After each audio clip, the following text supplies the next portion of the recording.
weeks ago, young Armand Gilliam led the way, and the Hawks went cold for another loss on the road. Rick Mahorn appreciated the way Spud Webb kept the Hawks close. But the Sixers have lost 3 of their last 5. They look to leave Texas behind them and continue their quest for a better playoff spot.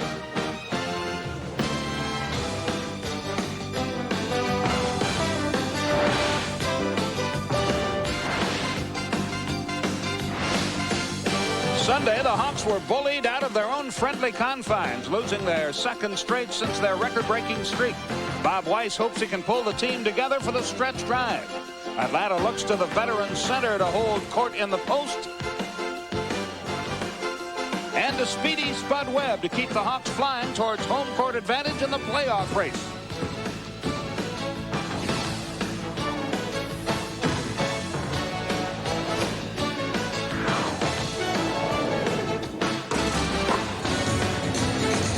Hello again, everybody. Along with Rick Barry, Skip Carey welcoming you to another night of Atlanta Hawks basketball right here on TBS. We're at the Omni, and the Hawks are playing the Philadelphia 76ers, a team they are yet to beat this year. And Rick Barry, this is a game that has big playoff implications. Atlanta really needs it. Skip, they really and truly do. We could take a look at the statistics as far as the Eastern Conference is concerned, and you can get a very good picture as to just how tough it is for the Atlanta Hawks. They have got to try and win this ball game. They've lost the 3 previous games. They need to finish ahead of Philadelphia as far as record-wise to try and move up. Detroit's struggling a little bit, so is Milwaukee. But the Hawks right now have 8 games against opponents over 500, only 6 for the 76ers. So a very important game in that respect for a playoff position. Meanwhile, the Atlanta team has to shake off 2 home losses, especially the one Sunday they got killed. Yeah, well, that's an easy one to shake off. When you get beaten that badly, it's not too difficult to forget about it. But they've run into some tough teams here at home in the 2 losses. The Suns 12-3 since the All-Star break. The Bulls at 12-1. But you can see the field goal shooting percentage. That's been a problem for this team all season long. They have just not shot the ball well. In fact, the opposition probably averages almost 4 percentage points better shooting the ball. They've got to improve in that area. Hawks and Sixers come along next right here on TBS. As you can see, we are live from the Omni in Atlanta. A crowd of 12,000 or so has gathered, and time to look at the Jeep Eagles starting lineups. First for Philadelphia, Armand Gilliam was the wrecking crew against Atlanta last time. Out of the box for Philadelphia, and there's a look at the Atlanta starting lineup. Well, of course, Tim McCormick making his 3rd start at center as John Koncak has gone to the bench. Bobby Weiss just trying to see if he can get a little bit more out of that center position. Certainly John has been given an opportunity but has not really responded. Jake O'Donnell, Bernie Fryer, Woody Mayfield are officials. Mayfield will toss it, and the game is underway, and the tip is won by Philadelphia. Rick Mahorn with the ball. Now Ricky Green will bring it up. Hawks could use a win against these guys. They lead Philadelphia in the playoff hunt by a single game coming in. Green against Webb. Down low it goes to Barkley against the double team, and he makes the hoop anyway. Philadelphia draws first blood. Trevor Wilson will not play for Atlanta tonight. He's got some back problems. He's in civilian clothes on the Atlanta bench. And of course, Johnny Dawkins has missed virtually the whole year for Philadelphia. They've played well without him, which is a great credit to Jim Lynam and his team. Dominique gives it up. Kevin Willis leaves it short, and Ricky Green the rebound. Philadelphia 2-0, and with the ball. We've played 45 seconds here in the Omni. They'll probably give different looks to Charles. Sometimes run a big man at him. That time McCormick did not come. Got caught for the illegal defense immediately. You either have to go or stay. I mean, you can't just play in the middle there, obviously. Down low, good pass. Hawkins. They take the basket away. They say it was fouled prior to the shot, so it'll be a loose ball foul, and Philadelphia will get the ball on the side. Well, now 2 times Philadelphia had 2 possessions, and both times they were able to get the ball to one of their players down within 2 feet of the basket. That does not bode well for your defense. Got to adjust something there. Barkley up top against Dominique, who knocks it away and out of bounds. Good play. 16 on the shot clock. Another action, end of the first quarter. The Lakers hammering Miami 32-18. In the first quarter, Washington 21-16 over Charlotte. Hawkins for 3, got none. Rebound, Armand Gilliam puts it down, drew the foul, missed the shot, goes for 2. And the Hawks have come out very flat here in the early going. Willis picks up his first, second Atlanta team foul. Very important for the Hawks to come out and establish themselves early with a lot of intensity, especially after the humiliating loss they suffered at the hands of the Chicago Bulls on Sunday, their worst defeat of the season. 4-0. Gilliam has his first points of the night.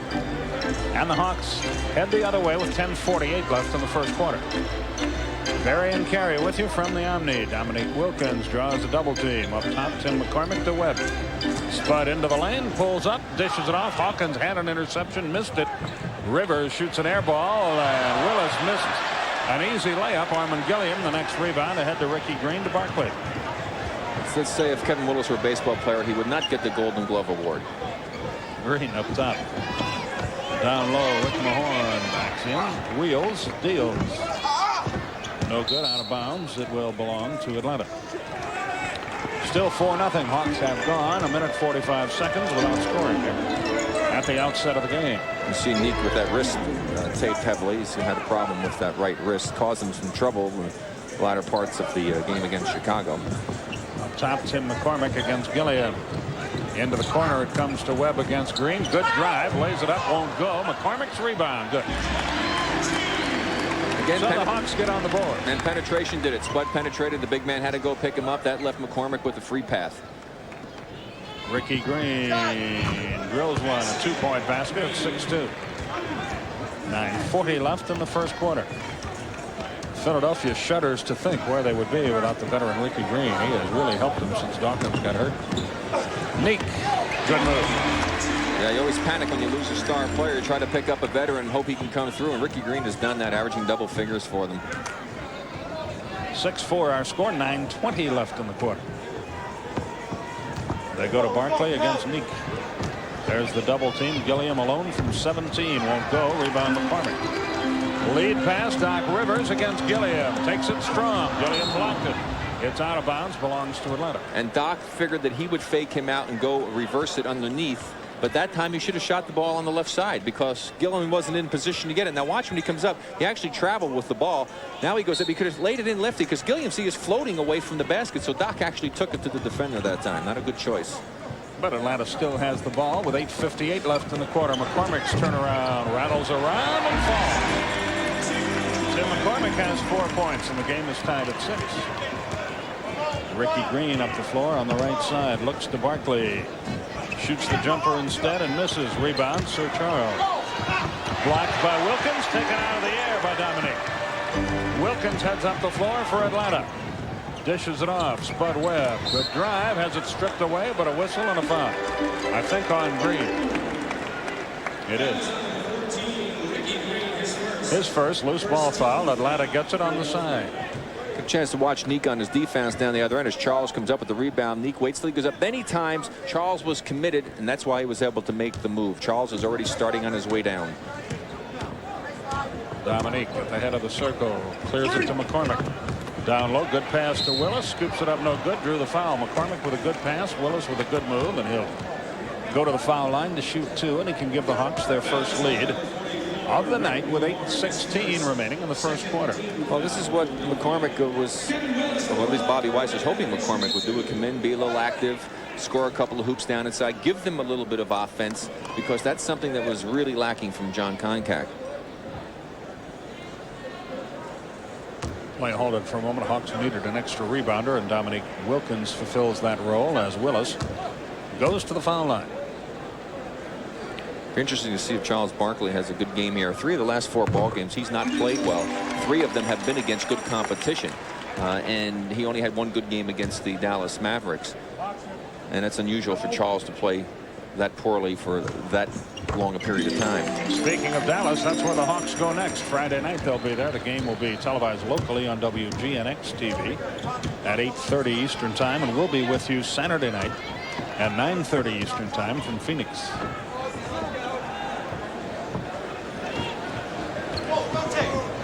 Barkley's 20-footer, he got it. McCormick winds up on the deck. But again, that's okay, because if Charles Barkley is going to beat you with those type of shots, then you can accept that, but you don't want him getting the dunks and getting those easy opportunities inside. 8-8 is our score. Rivers works against Hawkins. Low it comes to Kevin Willis. Scoops it up, won't go. Got his own rebound, put it in there. Might have probably learned that move from Moses Malone. Missed the first one, get an offensive rebound, shoot 50% and get 2. Hawkins up to Mahorn. Hawks on top by 2 with 7:25 left first quarter. Barkley against the double team. Green swings it quickly to Mahorn against McCormick. Turnaround jumper won't go. Tip won't go. Mahorn gets another chance. Good look to Barkley, and he slams it home. Good pass by Rick Mahorn. And it was all as a result of the bad decision, I think, in the part of Willis to go double on Rick Mahorn. Why would you go double Rick Mahorn? Wilkins up top. Spud Webb hangs in the air, won't go. Rebound deflects out to Hersey Hawkins. Ahead it comes to Mr. Barkley. He's got 8 points, and Philadelphia has the lead again. Hersey Hawkins got him the ball. It's 12-10 Philadelphia. 6:40 left in the quarter. Doc Rivers back to help against a one-man press. Atlanta to the front court.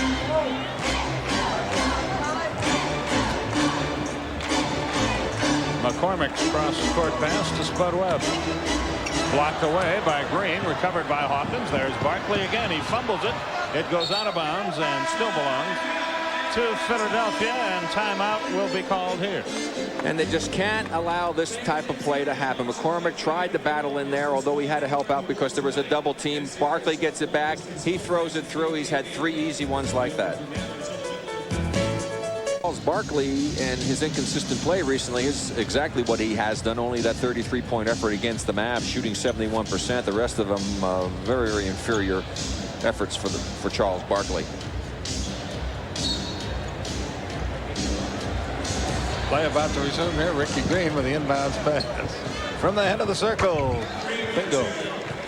14-10 Philadelphia. 6:10 left in the quarter. It was Ricky Green hurt them also in that game that they had the big lead here last time these two teams played. 4-3. Doc. Yes. Rivers gets on the board with a 3-point basket. Philadelphia by 1. Hersey Hawkins with the ball against Rivers. Mahorn against McCormick. Into the lane comes Barkley, and I think he's fouled by Wilkins. Let's see. No, it was McCormick reaching in, banging against Mahorn. McCormick picks up his first, 3rd team foul. It always worries me when you see Philadelphia right there in a ball game, having even a little bit of a lead, and one of their key players has not really done anything. I'm talking about Hersey Hawkins in this instance. Green hits yet another jump shot. That's 3 for him from the outside. He's got 6. 16-13 Philadelphia. Spud guns it cross court. Rivers all alone for another 3. Good again. So he has 6 with 2 straight 3-point baskets. We're tied at 16. Barkley against Wilkins. Interception by McCormick. Outlet Spud Webb. Atlanta front court. Webb spins. They call a foul and a 2-shot opportunity. And again, it's a young official calling all the fouls tonight. Funny how that works in this league. Well, you know, the thing about it is, Skip, is you can blow the whistle every time down the court. Yeah. Because something is going on. It's just a matter of what your decision is. Something a little more obvious than something else that may be occurring. Spud gives Atlanta the lead.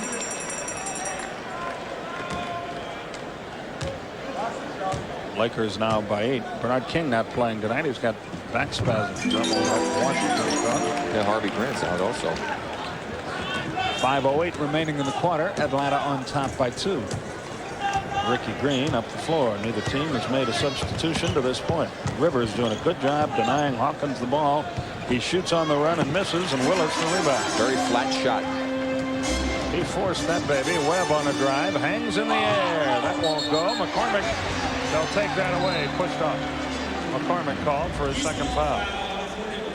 Bobby Weiss looks down his bench, and Moses Malone will come to work. And Spud is getting himself in trouble again by taking the ball deep inside to the big people.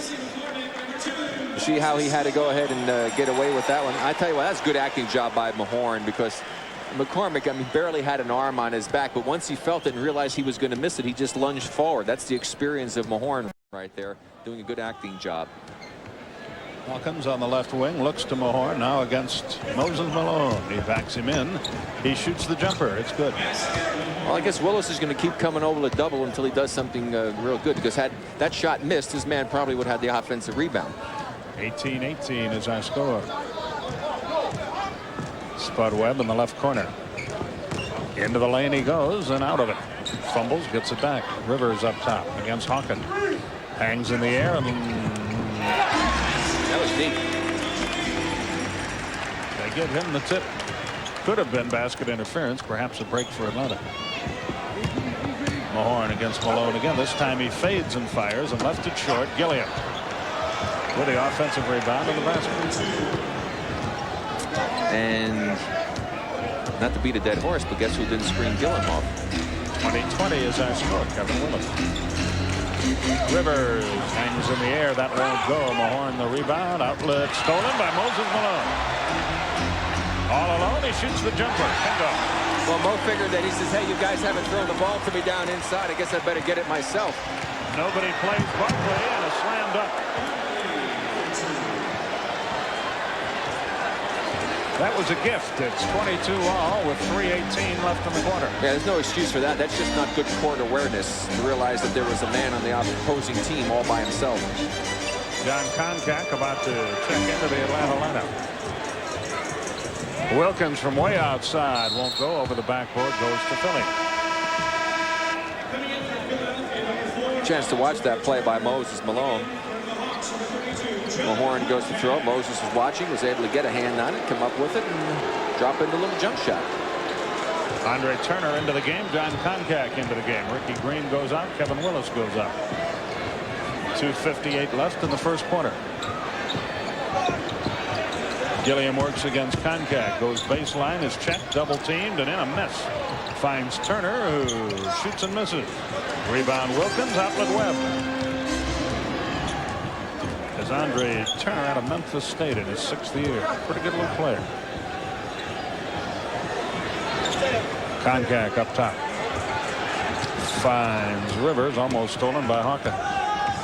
Low it comes to Malone. His turnaround. Good again. Against his former mates, Moses Malone connects. Hawks by 2. Boy, he had a great game up in Philly, didn't he? In a losing cause, he was awesome in the second half. Especially off the glass. Mahorn. Rebound, Malone again. And here come the Hawks. Spud Webb crosses the line. John Battle about to enter the Atlanta scheme of things. Here comes Spud into the lane. Missed it. Rebound. There's Malone again. He can't control it. Andre Turner with it. And a foul on Spud Webb. Now, Spud that time anticipated that somebody was going to challenge him. And he really had an easier shot. And he kind of outsmarted himself that time. But he's taking it into trouble.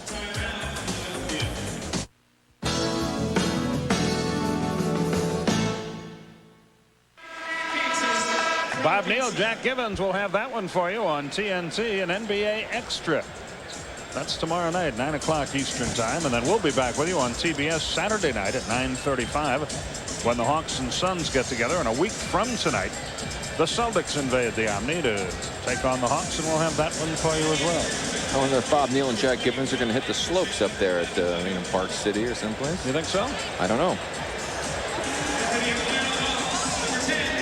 I know who hangs out there all the time is Lou Hudson.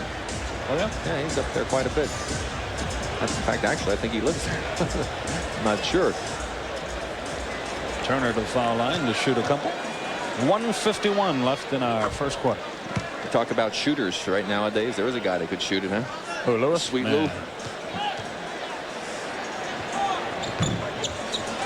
Turner makes 1 out of 2, and Koncak the rebound, and Atlanta heads up the floor. John Battle has checked into the Atlanta scheme of things. Manute Bol is in there for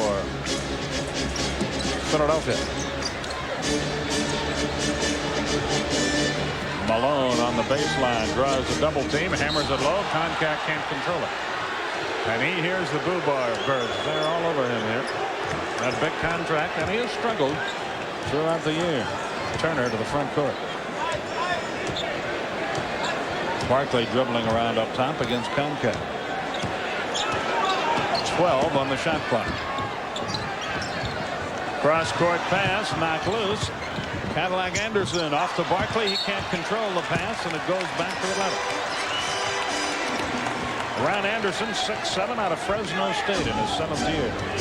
Where's number 20? He's in the game for Philadelphia. Here comes Nate. He drew the foul as he missed and shoots 2. Bowl got him. A couple of old friends coach against one another here. 2 assistants, Fred Carter and Kevin Lockery. Freddie was Kevin's assistant when Lockery coached the Hawks. One of the great nicknames in sports, Mad Dog Carter. Dominique makes the first, and he's not at all. He's a very nice fella. 1:05 left in the quarter.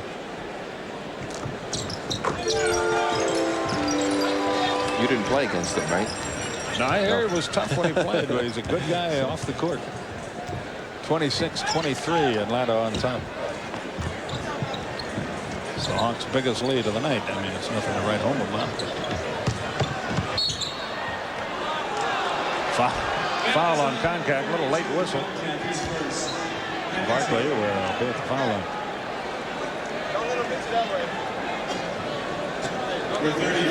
In the background there, you see Steve Holman, the radio voice of the Hawks. He'll be featured on our Prudential halftime report. Well, I wouldn't say he was featured. Yeah, he's featured. I mean, he's part of the halftime feature. Oh, you're featured. No, I'm not featured. I'm not featured. Paul Ryden is doing that. Well, he's the talent on the piece. All that coming up at halftime. You can decide who's featured and who's not on your own. Barkley tries again. 49.5 seconds left. He makes one of the 2 and has 11. 26-24 is the score. Koncak up top looks for help. Dominique for 3. Got none. Malone couldn't handle that one, and off it comes to Hawkins, ahead to Anderson. His jump shot from the baseline. He loves it over there. Boy, the baseline is his own. Tie game with 32 seconds left. 26 all. Boy, Doc almost won. Gets to the front court to battle. Manute plays Malone. See the luxury they have now. They can put Barkley on Koncak. Great job by Wilkins, and a great job to get to the foul line.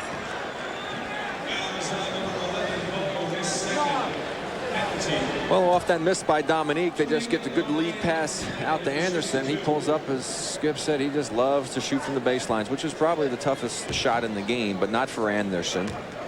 And right now, you know, what the Hawks, I think, need to do against this ball club, who will take some chances and gamble, is that Koncak with Barkley on him needs to maybe get him down low and use his size, get him down underneath the basket. He catches the ball, and he isn't even looking to do anything other than pass it. So it's really like a rest period for Charles Barkley. Sidney Moncrief checks in. Doc Rivers takes his first rest of the night. Dominique makes 1 out of 2, a 1-point lead. Philadelphia will play for the final shot. Barkley walks it up. And you see the time remaining, and Philadelphia has all of that. I feel a shot coming on here. There it is. And the quarter is over at the end of 1. Atlanta by 1, 27-26. Back to the Omni after these important words from your sponsor.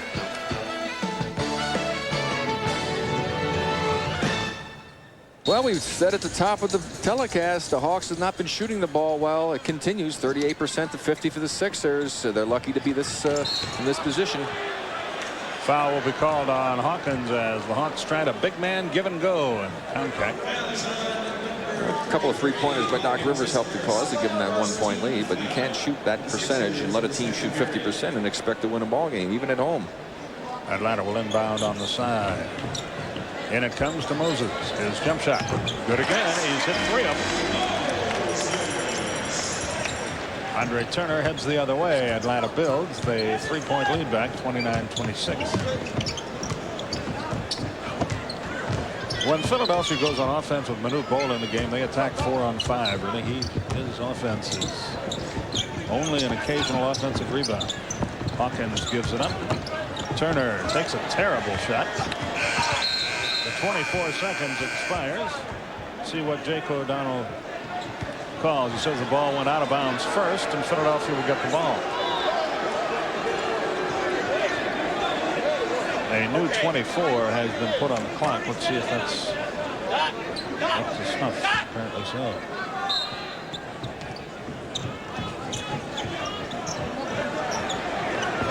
For three, Barkley didn't get any, and the rebound by John Battle. He attacks 1-on-3, now 2-on-3. And he draws the foul from Andre Turner. Bunch of fouls here early in the second quarter. And the Hawks going with a small lineup now with Sidney Moncrief and Anique resting as Washington sees Charlotte come up very close at halftime, and the Lakers have seen their lead dwindled a bit against Miami. Battle makes the first, tries again. Braves baseball right around the corner on TBS. Our first game, I think, is on the 30th, Saturday, against Los Angeles. 105 game time. How are things looking for the Braves? Well, they're not scoring any runs. If positive mental attitude means anything, it's going to be a much better year. They think they can win, and I think that's relatively important. Turner scoops it out to Barkley. He's in the paint again, but not this time. And a foul on Bowl, battling for the rebound on the back of John Concat.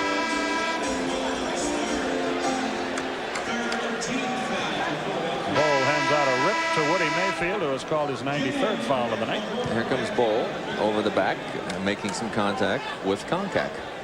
Not much doubt about that one. Bowl goes bye-bye, and Rick Mahorn returns, as does Armand Gilliam.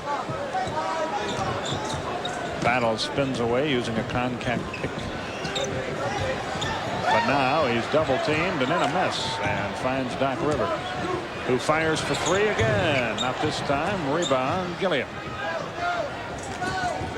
Andre Turner with the ball. It's 31-26. Hawks' biggest lead of the night. Philadelphia yet to score in the second quarter. Yeah, the two big guns for each team resting, Barkley and Neek. Jump ball. Good job by Rivers. Tying up Anderson.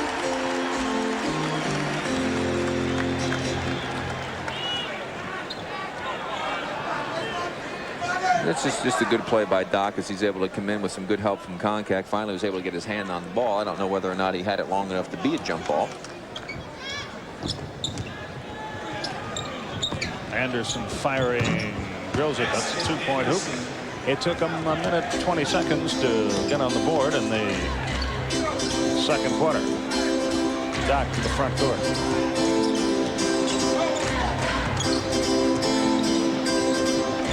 John Battle with the ball. Malone fumbles it away. It goes off Gilliam. So Atlanta still controls. Brian Oliver, the youngster from Georgia Tech, checks in. Hersey Hawkins goes out, and the news on Hawkins is he is pointless in this game. Again, which is scary when they're only down 3. Concat to beat the buzzer, kept it alive. Good job by John to give Malone a chance. He cashes it in, and a foul. Concat deserves some credit there. He realized the situation. He took a terrible shot, but he got it off the glass in the rim and kept it alive, and it gives Atlanta a chance for 3 points. And there's the ever-present Moses Malone with inside position. Anderson leaping out at him. His momentum carried him right into Moses, and that's where the foul occurred. Moses seeks his 9th point of the night off the Atlanta bench.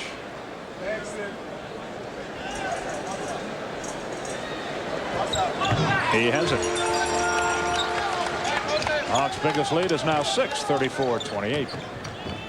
Against pressure, Oliver. Andre Turner has played a lot of time here. Gilliam in the front court. Anderson, long jump shot. Yeah, you better get up in his face. You have to make him beat you, putting it on the court and going to the basket. You can't let him take those jumpers. He'll kill you with that shot. He's 3 out of 3, all outside jumpers. Battle, his baseline jump is a little long, and the rebound, Oliver. Here comes Turner. Good pass. Mahorn, no whistle. Rebound, Malone. Doc Rivers heads the other way. 9 minutes left in our first half. Battle on the move. No. Malone, no. Rebound. Tipped out to Oliver. 3-on-3 break. Oliver on a drive, lays it up and in. Nice job. He sailed by Moncrief, got the hoop. 8:48 left in our first half. The Hawks lead has shrunk down to 2 points, 34-32. Hey, Brian Deuce, he does some serious chewing of gum. I tell you, it's unbelievable. John's got to be tired by the time he gets out. Second baseball. Moses, not this time. There's Concave. Won't go. There's Malone. Won't go. There's Mahorn. Down goes Malone. Turner finds Anderson. Baseline. He's 4 out of 4. The game is tied. 34 all with 8:12 left in the first half. Doc Rivers up the floor and a timeout called by Atlanta as Philadelphia's on the way back. 8:09 remaining in the first half. A lot of action underneath the basket. The Hawks have got to make those shots. Moses misses the one, and now Mahorn bangs into Moses. Moses gives a little acting job. It didn't work. Here in the second quarter, we're all tied at 34. Brian Oliver, one of the lethal weapon 3 of Georgia Tech's Final Four team last year, now with the Philadelphia 76ers. Look at the hesitation, crossover. Now watch Battle. Battle took his eye totally off where the ball was, went after his man, allowing Oliver to have that path, beating Moncrief to the basket. You've got to keep man-ball relationship. Had John Battle done that, he might have been able to stop the penetration. And you can see the field goal percentage. Atlanta worse than the first quarter, yet they're tied. Somehow, and Dominique Wilkins checks into the game for Atlanta. Spud Webb returns as well, as does Kevin Willis. Backcourt bench for the Sixers doing quite well, 5 for 5. Offensive foul is called on Battle. Again, the young official makes the call, and the ball goes back to Philadelphia.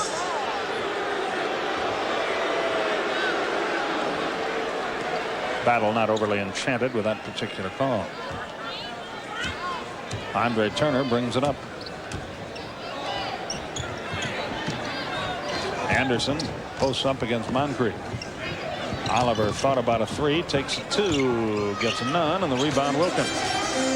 Dominique heads the other way. His 5th rebound of the night. Tough break for him, but wouldn't go. Outlet pass, Mahorn to Turner. Good pass, Gilliam, the layup. What a pass by Andre Turner. Philadelphia claims the lead. They've scored 8 straight, 36-34 our score, 7:25 till halftime. Battle sails by Oliver, lays it up and in. We're tied at 36.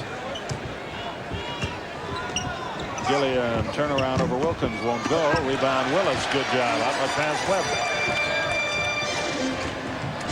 Hawks slow the tempo of the game with 7 minutes left. First half. Moncrief on a drive with a left hand. He got it. Hawks by 2. 20-second timeout called by Philadelphia.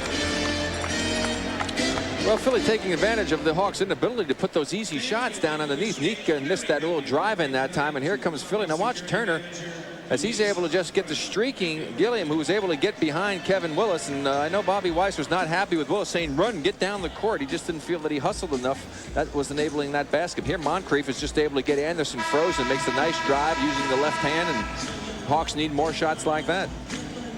And at the conclusion of tonight's game, Rick Barry will be selecting the Miller Genuine Draft Player of the Game with absolutely no input from anyone else. Except a basket full of suggestions. No, not for me. Hints. Inbounds it comes to Andre Turner. Hawks by 2. Turner looks to Anderson. Good anticipation by Dominique. Knocked loose by Anderson. Meek gets it back. Goes to the hole. Has it knocked loose. And Turner heads the other way. 3-on-2. He pulls up and jumps. No. Rebound Willis. It's a track meet at the moment. Here comes Kevin. And he slows it down. Probably a pretty good idea.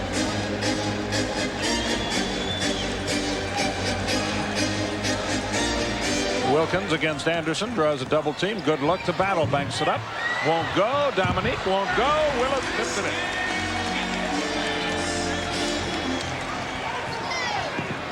Anderson on the baseline, finally missed one. Rebound by Willis, who's really dominated here in the last minute. Dominique, baseline drive, threw up a prayer, got no answer. Rebound Armin Gilliam. Turner heads the other way. 4-point Atlanta lead. Gilliam down the middle, do the foul, shoots 2, and Gilliam and Willis almost had at one another. Well, we'll just watch Neek working here as he gets the double team, kicks it out. Now nobody screens him off. That allows him to clear path to the basket. He's able to get inside. Made the tip. Didn't quite go, but Willis fortunately was there. Second foul on Willis. Gilliam to the line for 2. Charles Barkley was getting worked on by the trainer. I guess it looked like he was trying to stretch his back, pushing down on him when he was laying down on the He court. was working on him before the game for quite some time. Tell you what, Charles takes a lot of punishment.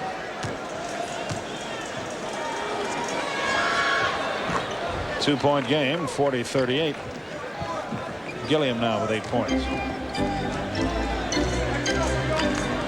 Battle up the floor with play instruction. 5:35 left. Battle hangs in the air, finds Willis. His jump. Good. Good pass, John Battle. 42-38 our score. Hawks by 4. Oliver all by himself. Boy, he's got a funny looking shot. You know, he's not a good shooter. That was not pretty. Battle drives coast to coast, lays it in. Jimmy Lynam's going to need a timeout here and try and settle this team down and get Charles Barkley back in the game, I would think. Green gets to the front court and gets the timeout with 5:07 left in the first half. We'll be back right after. Start missing the easy opportunities. This time Charles Barkley with some good defensive pressure there with Willis, but McCormick sneaks in to pick up that loose ball and come away with the rebound. And quickly the Hawks down the other end of the court, taking advantage of Philadelphia right now as Spud makes a nice move to run Ricky Green into Mahorn, and Neek just makes a great individual effort to get that one in off the glass. So right now the Hawks are really playing their best basketball of the first half. And Hawks have outscored them in this quarter 23-12. Philadelphia's missed their last 7 shots. You can see how it's gone for them. Anderson will inbound it. The last time Philadelphia was in here, the Hawks blew an 18-point lead, and I'm sure Bobby Weiss has reminded his troops of that. Barkley gives it up. Hawkins from the baseline, nothing doing. Mahorn follows it up. 50-41 with 3:20. Here comes Battle. Blocked Mahorn, but he had to foul to do it. There's another example. Rick Mahorn lost sight of the ball going down the court, and before he knew it, when he turned around, Battle was already making the drive to the basket, and he really wasn't in position to get him. Now he finally sees him, and now he tries to react to it. Wasn't able to get good position and had to commit the foul. That's why it's so essential, even running back on defense, that you have some idea where the basketball is. 51-41 Atlanta. Again, an 11-point lead. 3:20 left until halftime. Ricky Green up the floor. Battle now with 10 points in the second quarter off the Atlanta bench. Barkley, nope. Rebound. Tim McCormick looks for help, finds Spud Webb. Philadelphia can't throw it in the ocean at the moment. Battle looks to Kevin Willis. Willis, good move, slammed up. Willis now with 10 points. Philadelphia looking inept at the moment. They can't stop Atlanta at all. A triple team of Barkley. He finds Anderson. 2-point try. Yes, sir. 54-43 with 2.5 minutes left. Not a good idea to leave him when you're doubling. No. Or even tripling as the Hawks were there. McCormick wheels and deals. Yet another Atlanta layup. 56-43. Big quarter for the Hawks and a foul prior to the shot. It's on Battle. Let's watch Willis. He'll make the move to the middle. He'll get Mahorn leaning. Mahorn tried to grab onto him with the right hand and pull him. Wasn't able to go ahead and recover as his body weight was going to the left, and that was a good spin move by Willis. Anderson inbounds to Ricky Green. That's where you usually win the ball game, inside. Atlanta dominating there. Green fades and fires, thus left it short. Rebound, Kevin Willis again. His 8th rebound. Virtual layup for Willis. Philadelphia just absolutely can't stop Atlanta at all. Well, not only are they not making their shots, they're not getting back well defensively. The combination of the two is deadly. 15-point Atlanta lead. Hawks led by 1 at the quarter. Watch out. He's angry. Charles has 13, his first points of this quarter. 58-45 with 1:25 left. Spud finds Tim McCormick against Barkley. And a foul on Barkley, banging at McCormick. McCormick slapped his hand away, and Charles responded with a pretty good jolt. And that's a 2-shot foul, an elbowing foul. Throwing the elbow, automatic.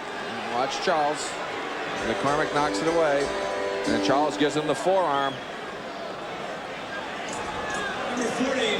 That will cost him. Those are the type of fouls that the NBA office is not going to tolerate. These guys are much, much too big to be taking cheap shots like that. Well, I tell you that shot that Chambers took at Willis the other day. We'll have a little bit of that coming up at halftime on the NBA News segment. You get an opportunity to see that. Boy, if that punch had landed, there'd have been some serious damage. 59-45 our score. Well, a rematch Saturday night here on TBS from Phoenix. McCormick makes both free throws. He has 8 points. And Atlanta cruising with a 15-point lead. 1:10 left in the first half. Hawks match their biggest lead of the night. Green finds Hawkins. Back to Green. 18-footer. Yes, sir. But everything Philadelphia is getting, what little it is from the outside. And that's good news for Atlanta. And they started off the game getting it all inside. Spud Webb to the front court. You see the time remaining in our first half. Battle threw it away. Anderson comes away with it if he can control it. Off to Barkley. Behind the back to Anderson. Can't control it. Atlanta gets it back. 42 seconds left.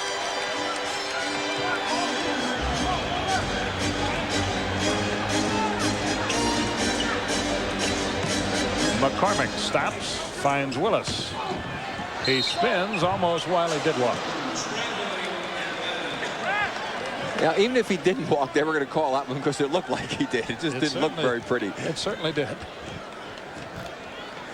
60-47 is the score. Philadelphia will be happy to get out of here and try to regroup at halftime.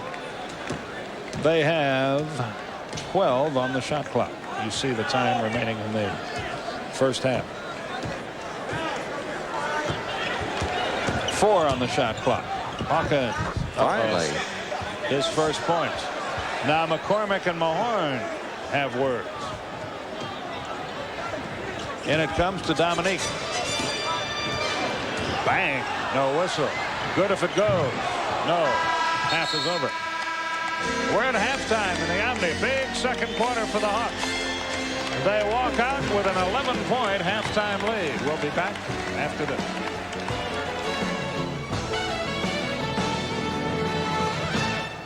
Report. I'll have good news and bad news from the NBA. Paul Reynolds will have scores and highlights. Our feature will take a different look at the Hawks' recent home game winning streaks, and Bob Weiss will join me live. And Danny Shays got into an altercation. Rodman picked up a $5,000 fine. Shays picked up a $2,500 fine. Let's turn to some good news down in Orlando. No, Mickey and Minnie aren't expecting. But the Magic are very pleased with Dennis Scott. He averaged 30 points a game for 4 games and was chosen the NBA Player of the Week, the first Magic player to be so chosen. Let's finish out this NBA news segment with another bit of bad news. This for the Phoenix Suns' Tom Chambers. He was fined $2,500 for taking this punch at Kevin Willis. Fortunately, he missed. You'll have an opportunity to see these two combatants go at it again this Saturday at 9:35 p.m. Eastern Time as the Hawks take on the Suns. Now stay with us because Paul Reynolds is standing by with tonight's scores and highlights. And welcome to Around the NBA. I'm Paul Reynolds.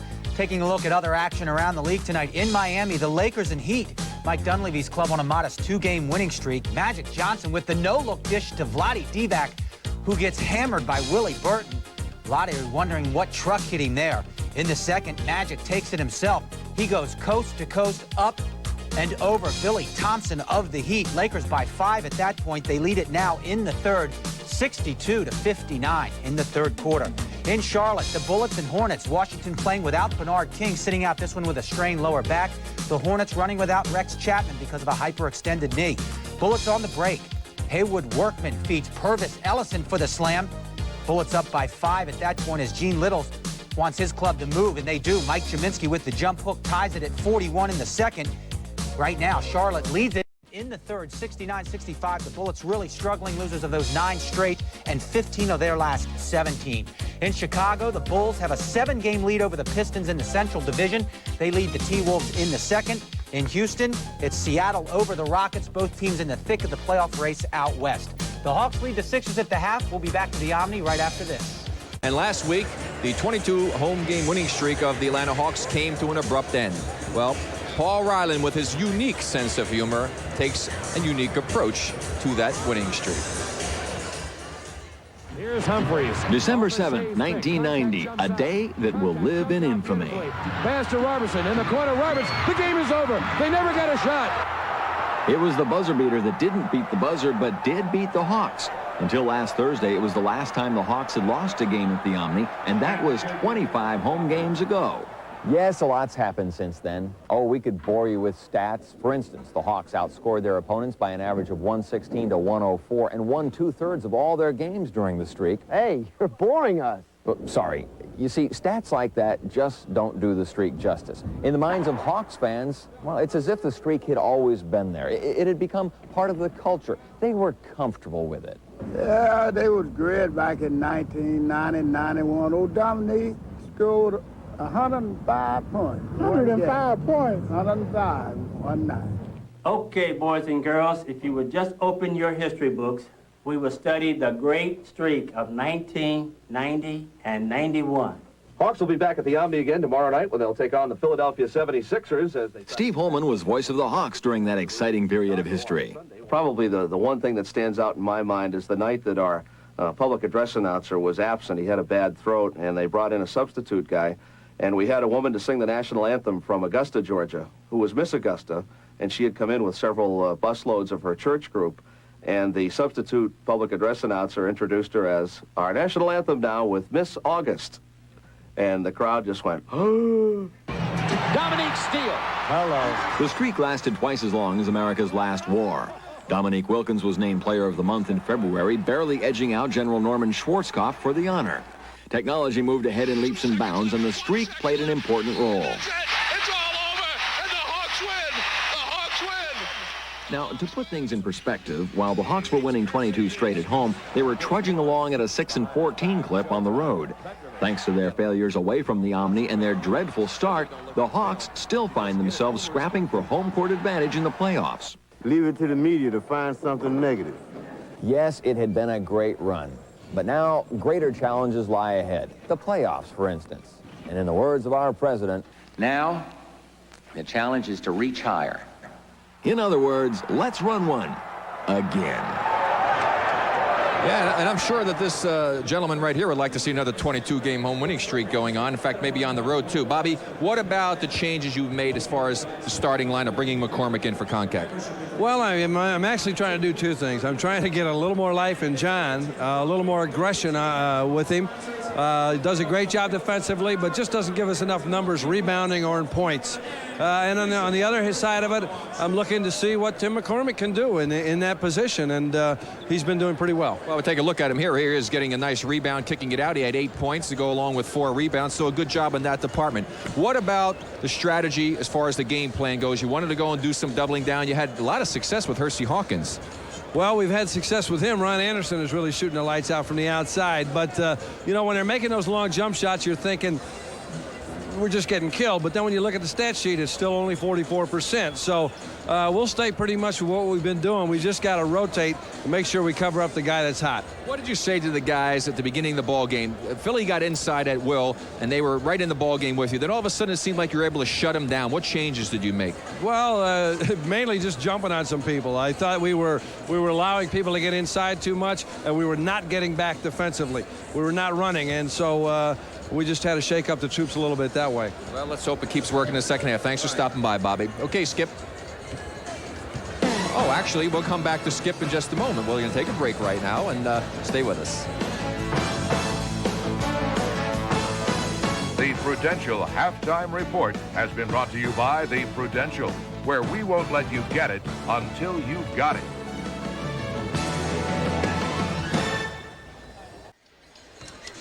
60-49 Atlanta. That's our score at halftime. The Hawks outscored them 33-23 in the second quarter, Rick, and it's about time to look at the halftime statistics. Well, as long as you say so, Skip. I'm glad that I finally got to you. I tried to give it to you a little bit earlier, but look what happened here shooting-wise. That's the biggest thing. The Hawks were at 38%. We're shooting 20 early in the second. They got it up to 44 as a result of the big run that they had when they went 26-13 to close out the half. Field goals, Sixers now down to 45%. You can shoot 44 at home if you're keeping the opposition to 45. That'll be a big factor. Offensive rebounding, they've been awesome. They're 11-4 in that department. Moses Malone has helped in that area. For Philadelphia, Barkley with 13, Anderson 11. You don't see the name of Hersey Hawkins there, and that's been a big factor. Willis had a big late surge in the second quarter to come up with 12. Here we get an opportunity to see Charles Barkley in action early on as he's able to get to the baseline, and he throws that one down after the Sixers were struggling for a while. And here's the man who is leading the way for the Hawks. Willis with a real nice move against Mahorn. He'll make a spin move, come back to the baseline, leaving Mahorn nailed to the court. Willis for 2 of his 12, and of course it looks very good for the Hawks, I think, when Dominique Wilkins is not their leading scorer and they're enjoying an 11-point lead. But you still have to worry about the 76ers because Barkley is so explosive. Now you see that young lady right there. You see, I have to get them early to choose me as a fan when they were babies, you see, so before they get old enough to realize that's not a good choice. I concur. A couple of other things we should point out. It looks to me like Charles Barkley's really hurting, like his leg is giving him some grief. And I thought Kevin Willis, after a terrible start, I don't know what Bobby Weiss said to him when he took him out of the game, but when he came back in, he played like a man possessed and is a big part of Atlanta's 11-point lead at the break. But again, Murray, you have to worry about this team because, again, Barkley being so explosive, you certainly don't expect Hersey Hawkins to have a second half comparable to the one he had in the first half when he shot the ball so poorly. And the third quarter about to get underway, and Atlanta will inbound it as we go back to play. The Hawks are in Dallas Friday night, and we'll televise again on Saturday night from Phoenix at 9:30 Eastern Time. And an offensive foul against Atlanta, I think, on McCormick. Yes, it was. So Philadelphia gets the ball first, and Hersey Hawkins inbounds it. Rick made a good point. He's a fine player and a great offensive player, and sometimes these guys can get hot and make it all back in a hurry. Green off to Hawkins. Rivers does a good job on him again. Gilliam against Willis, shoots the jumper and gets it. Simon Gilliam, the hoop. Hawkins only took 5 shots, 1 for 5. And the thing is, when you're a scorer, you've got to shoot the ball more and shoot your way out of the slump. So I would look for Hawkins to be a little bit more aggressive, perhaps, offensively. Against the double team, Wilkins finds Rivers for 3. Not this time. Kevin Willis, good effort, but he lost it out of bounds. And the ball will go back to Philadelphia.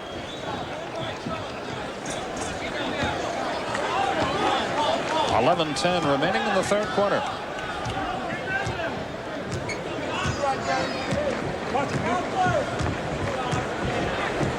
Green off to Barkley against Dominique. He thought about it. Finds Hawkins for 3. Yes, sir. Uh-oh. 6-point game, 60-54. Atlanta yet to score here in the third quarter. That's the luxury of having a guy who is a good outside shooter playing on the same side of the court with a guy who can post up like Barkley. You double, you pay the price. Spud Webb gets Atlanta on the board. Spud with 6 on the night. Ricky Green heads the other way. Hawks by 8.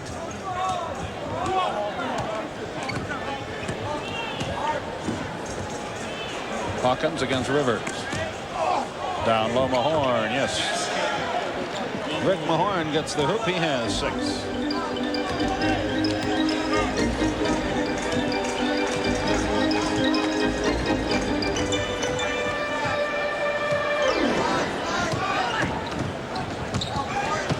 Neek left it short. Green the rebound. Philadelphia can move to within 4. Hawkins checked by Rivers. Green in 3-point country. Now Hawkins is played by Spud Webb. They should look for Hawkins because he's got Spud on him now.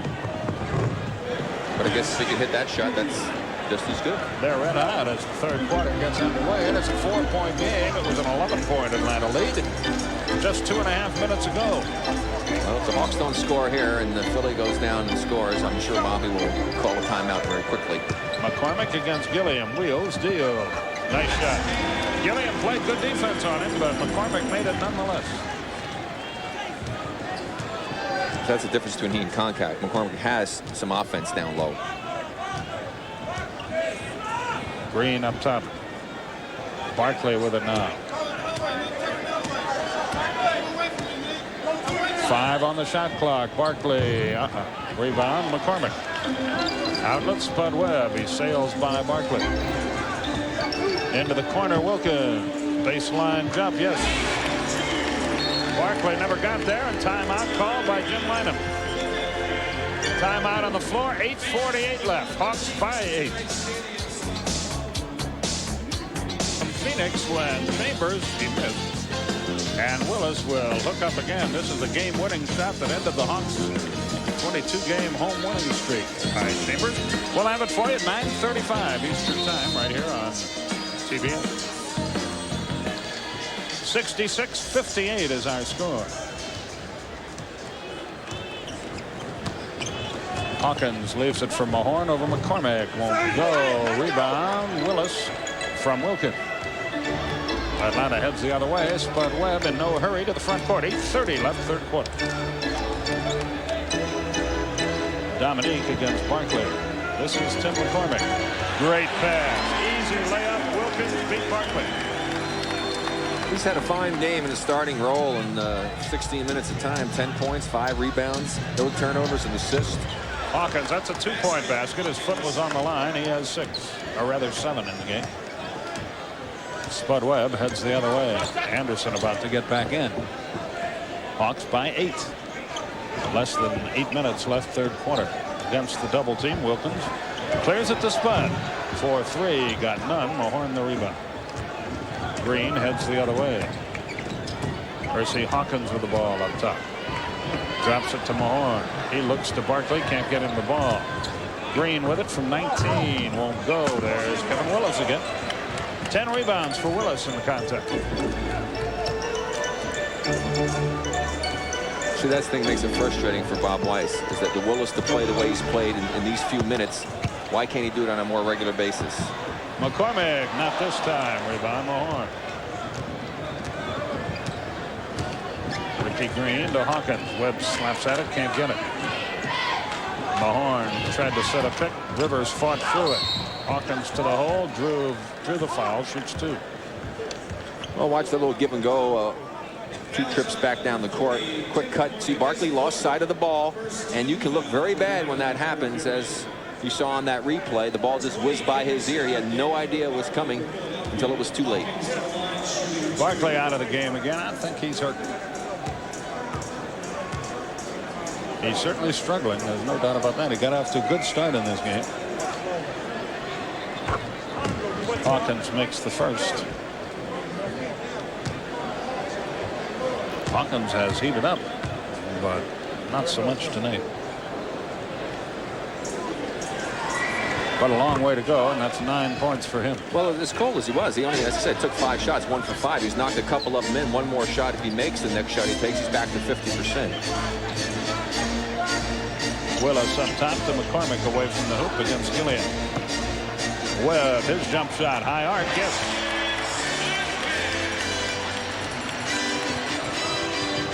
Hawks by 8 again with 6:45 left in the quarter. Hawkins, terrible shot.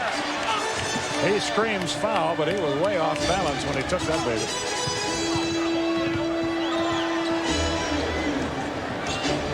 Spud Webb into the lane, leaves it nicely for McCormick. In and out again. Willis can't control it. Green comes away with it. Cross-court pass. Hawkins. There's Rivers again. He's played him about as well as you can play him. Hawkins into the lane, knocked away. Big scramble. Green has it. 7 on the shot clock. Green on the run. Lays it up and in. Nice move. 6-point Atlanta game. Philadelphia keeps hanging around here, as they did that game we did early in the year. Webb up the floor against Green. Into the pivot. McCormick against Gilliam, who slaps at it and commits a foul. Time to look at the Chevrolet scoreboard here. Bernard King Grant both out of that game for Washington. The Lakers have opened it up again. And Chicago is on the verge of setting a new record for this season for consecutive home victories. They were tied with the Hawks at 22. They are hammering the Timberwolves. Green up the left sideline. Anderson up top against Wilkins. Hawkins with it. Mahorn against McCormick. His jump shot is short. Rebound by Willis. And a whistle. What have we got?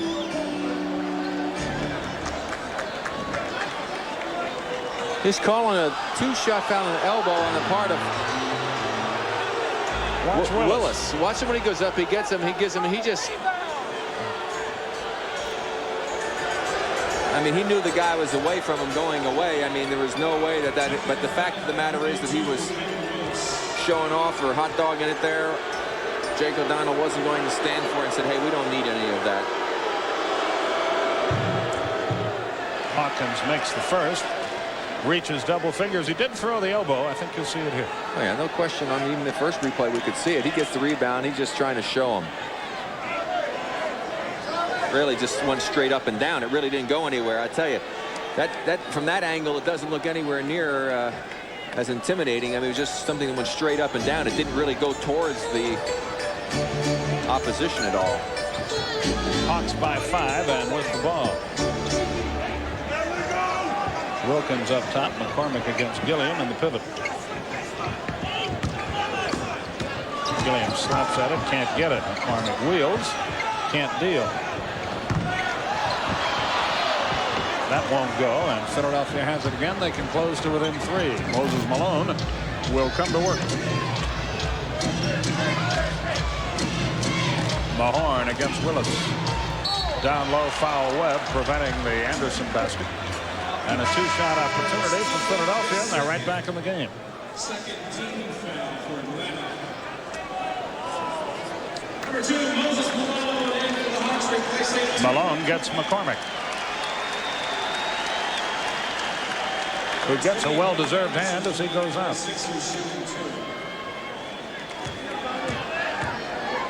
Well, things came very easy for the Hawks most of the second period. It's all about midway through it. And right now, the 76ers are starting to execute a little better. They're getting better shots, and they're knocking in those outside shots, which is causing some problems for the Hawks defense, which is going to open things up for the middle, because you have to now go out and guard those people. That makes it a lot easier to be able to penetrate. 70-67 is our score.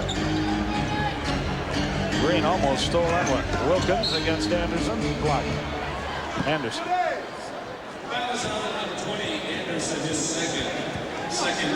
His second team foul. Spud Webb will inbound it. Jim Lynam exhorts his troops. Wilkins misses. Gilliam the rebound. Lead pass. Anderson on the base. Wilkins right there with him. Hawkins up top. Green 18 feet away, can't get a shot up. Hawkins gets a Mahorn pick and jumps for 2. Got none. Air ball. Wilkins saves it to Webb. Spud is checked by Ricky Green. Comes back up top. Dominique into the lane. Got it. That's a good smart play. Moses almost came up with another steal like he got in the first half. But when you're not shooting the ball off from the outside, Skip, go to the basket. Dominique now with 15.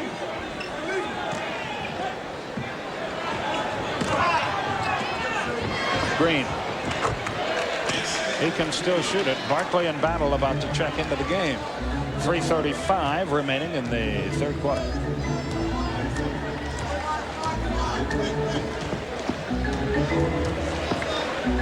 Willis against Gilliam. He spins by him. Good move. Has it partially blocked. Mahorn the rebound. Green almost stolen by Spud. Mahorn near the foul line. Anderson 18 feet away. There's Green. There's Gilliam. Nope. Rebound. Doc River. to Willis, and a foul. He'll shoot 2. Mentioned if you can't hit that outside shot, it's always a nice idea. As you got Anderson leaning to the right, was able to get by the left, knifed in between he and Hawkins, and is able to go ahead and split the defenders down underneath the basket. Not very good team effort defensively by the Sixers as they left a couple of gaps open there, but a smart move on the part of Neek as Charles Barkley re-enters. As does John Battle. And Willis is at the line for 2. Willis with 12 points, 12 rebounds. His 23rd double-double of the year. Kevin tries again.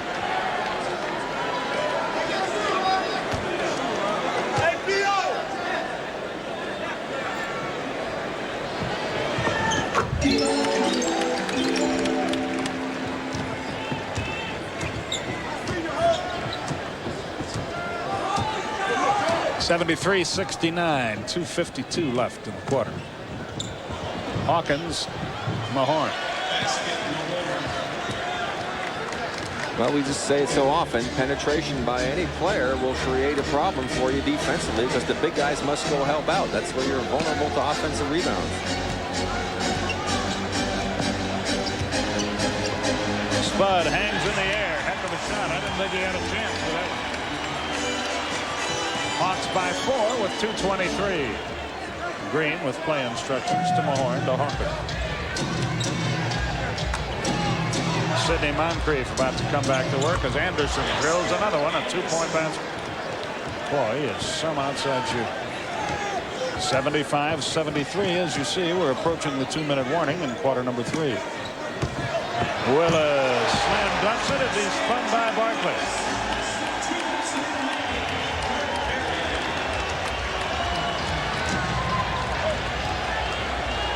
Four-point game with 1:46 left in the quarter. Hawkins back to Green, alone from 18. Nope. Rebound. Wilkins tries to save it, cannot. Winds up about 8 rows back in the seats. But he's okay, thank goodness. 77-73. Our score, 1:39 left in the third. Class wrestling and boxing steal the spotlight on U.S. Olympic gold. First, the greatest Olympic wrestlers from around the world meet in Pittsburgh to take on America's best in the Grand Masters of Olympic Wrestling. Then part 2 of the U.S. Boxing Championship, where America hopes for gold at the '92 Olympics are in action. Whatever that means. Catch all the action following Hawks basketball Saturday night. And I'd certainly like to thank whoever wrote that particular promo, which makes absolutely no sense.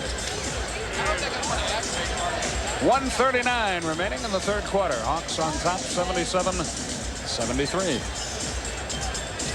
Moses Malone in there with Battle, Webb, Moncrief, and Willis. Against Barkley, Mahorn, Green, Hawkins, and Anderson. Hawkins with it up top. They go to Barkley. Played now by Willis. Into the lane he goes. A foul and a miss. And a 2-shot opportunity for Barkley. And Skip, a critical time right now for the Hawks because the Sixers were able to stay right in there with Charles getting rest on the bench. He's back in the ball game, and now Neek has gone to the bench for some rest for the Hawks. So the Hawks need to be able to do as well as Philly did with Charles out of the game. Barkley had 11 in the first, 2 in the second, nothing here in the third.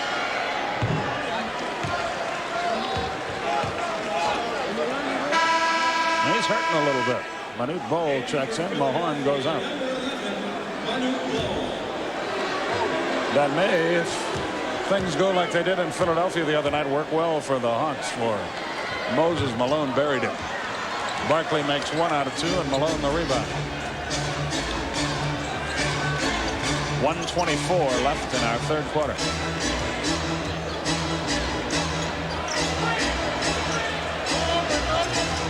Against the double team, 8 on the shot clock.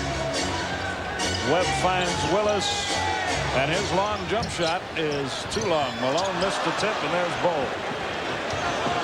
Ahead it comes to Green. A 2-point basket makes it a 1-point game. Anderson fouled by Moncrief. 2-shot opportunity.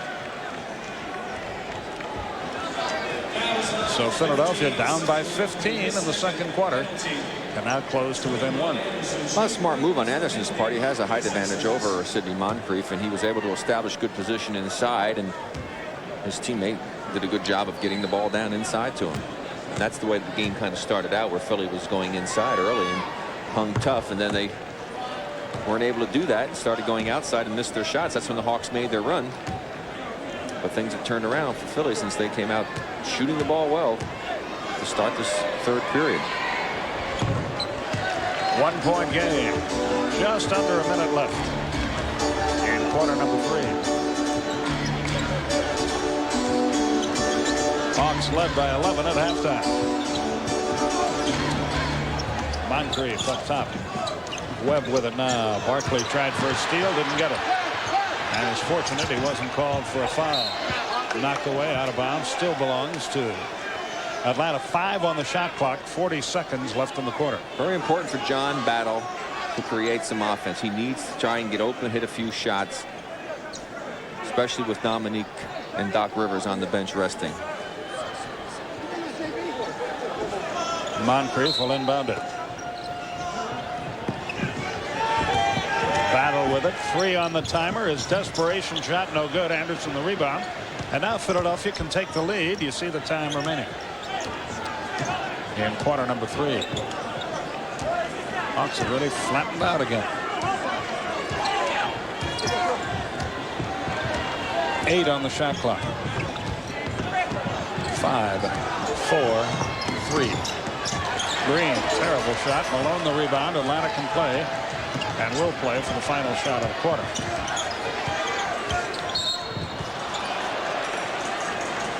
Philadelphia had a foul to take. And Green does with 5 seconds left. First foul of the 2-minute period. Moncrief inbound.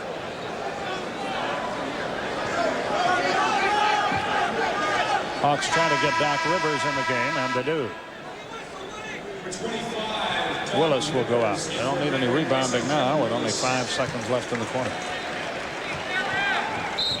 So it's a 4-guard offense for Atlanta. Malone from the parking lot. I don't think that's what they had planned. The quarter comes to a close, and after 3, Atlanta leads by 1. Back to the Omni after this.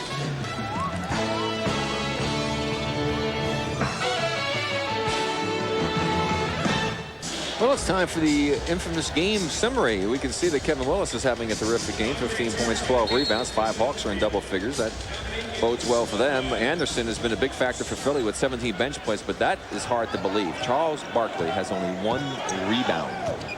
And the Hawks were outscored 27-17 in the third quarter, though they lead by 1. Hersey Hawkins dribbles around up top. Barkley with it now against Meek.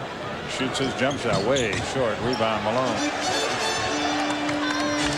Doc Rivers up the floor. Boy, Philadelphia's taken some terrible shots, haven't they? They really have. And they're only trailing by 1. That's what really scares you if they start taking better shots.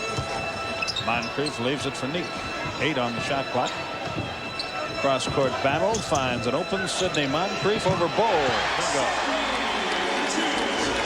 Boy, that takes concentration when about 7-7 is flying at you, but Sidney drilled it. 7-7 with about 3 more feet in arm span. 3-point game. Atlanta on top. 1 minute gone in the final good. Does make it arm the ball a little bit higher, though. I would think. Anderson leaves it for Andre Turner, who's back in the game. Spins into the lane, has it knocked loose. Goes out of bounds and belongs to Atlanta. So Philadelphia turns it over, and Atlanta can build it up to a 5-point game. That doesn't thrill Jim Leonard. And, you know, Bobby Weiss didn't leave Dominique on the bench too long either. Hawks off till Friday after this one.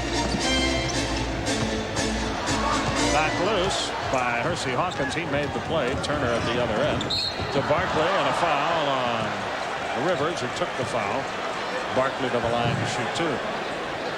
Yeah, Sid made a very, very bad decision that time. You could just see when Doc was coming over the screen that he had nowhere for the ball to be thrown. Here's the end of the play as Barkley just is the trailer and Doc holding on to him, so nothing will happen. Barkley for 2.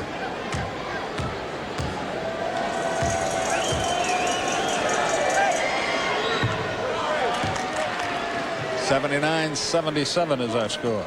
Charles started the game in great shape, but it's like he's stiffened up as the game has gone along. Well, we mentioned we saw the trainer working on his back and was trying to do some kind of stretching with him, and it could very well be that he just tightened up, and hopefully for the Hawks he'll stay tight. 1-point game again. Rivers front court lobs it into the corner for Moncrief for three.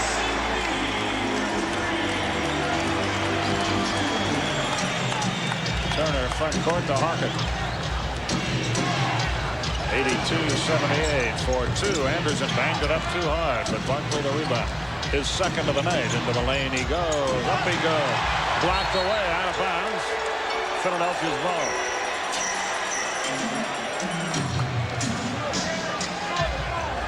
Well, Kevin Lockyer is saying he thought there should have been a jump ball because Neek was right on the ball as he came down, but Charles did get rid of it before he hit the court. Andre Turner hits a 2-point hoop. 82-80 with 9:53 left in our game, or at least in regulation. Doc Rivers with play instructions crosses the line. Battle with the ball against Hawkins. Off it comes to Rivers. He's played by Bull. Starts a drive. Up he goes. Got the hoop. Drew the foul.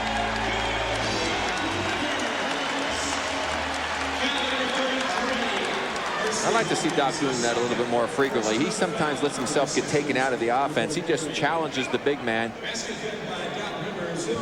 Able to keep the ball away from him, gets the good bounce, goes to the free throw line as well. And you know, it's really the responsibility of a guy playing two guard, Skip, that if you're not in the flow of things offensively where you're getting shots out of the offensive continuity, you need to try to create some things for yourself and not just sit back idly and say, well, I'm not getting shots. And you've got to create things. 85-80 is our score. Atlanta on top. Anderson handles the ball. They look low. It's Barkley. Wheels. Deal. Left hand. Can't buy it. Rebound Wilkins. Ahead it comes to Battle. Battle front court. Off to Dominique. Hammered away by Barkley and a foul.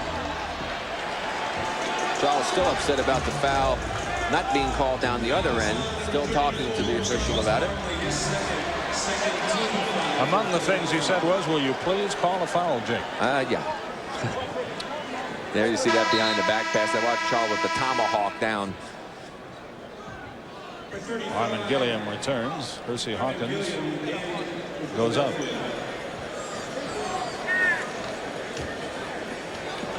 Atlanta inbounds, up by 5 with 9:08 left. In regulation, Battle thinks about it, looks to Moses Malone against Bull. Now takes it himself, leaves it for Neek. He traveled. No whistle, and off the glass, he gets the hoop. Hawks by 7 with 8:48.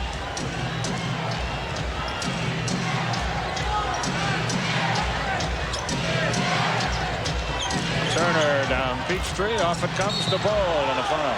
Well, this will be an adventure. Yes, it will. Manute to the line. Rivers picks up his third, second team foul. Let's see it. Well, you couldn't see there, but he did travel before he started the move. This makes it a fantastic individual effort there with great body control, nice soft touch off the glass. Bull obviously made him shoot it a bit higher than he might have anticipated. He knocked that baby in there with no trouble. Nothing but net both times. 87-82. Well, we know his range, about 15 feet then, I guess. It's when he gets out to that three-point line, especially when he was with Golden State, that was really hysterical to watch him do that. Rivers. 2-point basket. They give him 2. 89-82. Rivers with 11. Here comes Barkley. Great move. Spins under the hoop. Lays it in. Nothing wrong with him there.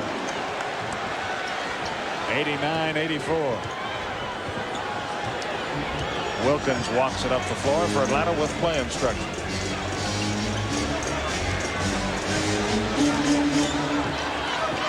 Hawks in there. 3-guard set for 3. Rivers good again. He's got 14. Andre Turner heads the other way. Bowl tries to set a pick. Armand Gilliam with the ball. Off balance jumper. Great shot. Gilliam with 14. They haven't looked at him a whole lot here in this second half down low. He's a tough guy to guard there.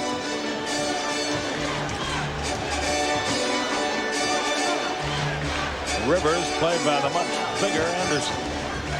18-footer John Battle won't go. Rebound Barkley. He's off to the races with Gilliam and Turner. He slows it down. 7:05 left. You got to help right now. He wheels in, has it knocked loose, gets it back. They move it beautifully, get Anderson the open jump, and he misses. He doesn't miss many from over there. Moncrief heads the other way. Cross court battle from 20. Philadelphia wants timeout. Timeout on the floor. Atlanta's built their lead back to 8 points. 6:44 left in the game. Time for our nightly feature, Dutch Boy in the Pink. Rick? And that's where you usually win the game. The Hawks are leading. They have the advantage, 40-32. They also have the advantage in rebounds. And Tim McCormick has done a nice job in his starting role. And play about to resume here. We have 6:44 left. Hawks on top by 8. Hawks play in Dallas Friday night for you folks in the Atlanta area. That game will be on Channel 46 with John Sterling and Mike Glenn. And then we'll join the Hawks in Phoenix on Saturday night at 9:35 Eastern Time. Hawks smoking in this quarter, as you see, and they go to their trap. Manute hammers it low, and Barkley gets the hoop and a foul. Moncrief got there too late and wishes he had just let him have the hoop. Well, it's just a nice pass inside by Bol, and when you go for the steal, you're going to come up short a lot of times, especially against Charles Barkley. I mean, he does such a good job of holding people off. He uses his wide body and his strength. Charles now with 21. 8 of them in this quarter. Doc Rivers up the floor. The Hawk lead is 5, 94-89. 6:21 left as Rivers blocked away by Bol. Anderson heads the other way. Hands in the air and misses. Rebound off the glass. Big scramble. Gilliam with it. Got a hoop. 94-91. Here they are again. We're halfway through the final quarter. Rivers up top to Moncrief. Long jump. Yes. Sydney hot in this fourth quarter. Hawks by 5. 96-91. Turner is checked. Out it comes to Barkley. Turner with it again. 10 on the shot clock. Turner's jump shot won't go. Rebound knocked loose by Bol, recovered by Dominique. Those are the kind of shots you want Philly to take, and the Hawks are going to have to start getting something inside. They can't rely on the fact that they're shooting well from the outside to carry them through for a victory. Bobby Weiss with play instruction. Knocked loose by Turner, but it winds up in Dominique's hand. A two-point hoop. Bad break for Philadelphia. Good defense. Results in an Atlanta basket. 98-91. 5:05 left. Barkley works low against Wilkins. He's double-teamed, of course, and fouled by Rivers. His fourth. Mahorn and Green, and Hawkins about to check into the game for Philadelphia. Well, Jimmy Lynam giving him his last shot, getting 3 of his starters right back in the ball game, so he can go with that starting lineup. Nice job to keep him in it by Anderson, Turner, and Bol. No move yet from Bobby Weiss. Well, he's leading. He doesn't have to make a move. 4:50 left.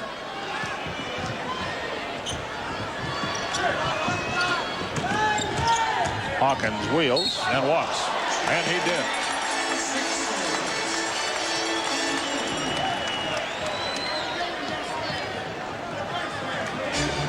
.440 left as the Hawks bring it up. They lead by 7. Now go inside. You don't have Bol in there to contend with. Malone against Mahorn. Battle Fades, draws the foul, misses the shot, goes for two. Green got it. Let's look at the scoreboard. Washington finally gets on the board without King. The Lakers handle Miami. Chicago winning big again. That should be a good game. Those are two very improved teams, Seattle and Houston. Yeah, those are teams that you'd be afraid of come playoff time. Yeah. The Rockets got a lot of confidence when Hakeem was out. The rest of the players did. They're still continuing to play well with him fitting his way back in. And Seattle, with the trades that they made, seem as though they're a team that could be on the verge of becoming a contender if the big guy decides he wants to play. At those prices, chances are pretty good that he will. Well, I don't know. Maybe he doesn't have to worry about it. Well, that's the other possibility, but they like what he's done to this point. Gilliam, oh, he's a good-looking player. Again, I say that's only twice now in the last 5-6 minutes that they've gone to him. He has a height advantage, and he's very difficult to defend in that area. Hawks by 7 with 3:53. Battle drew the foul, just missed the shot. But see, Battle has done two times in a row what he should be doing, not relying on shooting the jumper. He's had a chance to drive to the basket. The Hawks are shooting good, and that's setting up the defense. You can look for the shot. They're worried about you shooting them. Then you can go to the hole. Here we're going to see the big height advantage. He just catches it, turns, and shoots. Doc has no recourse.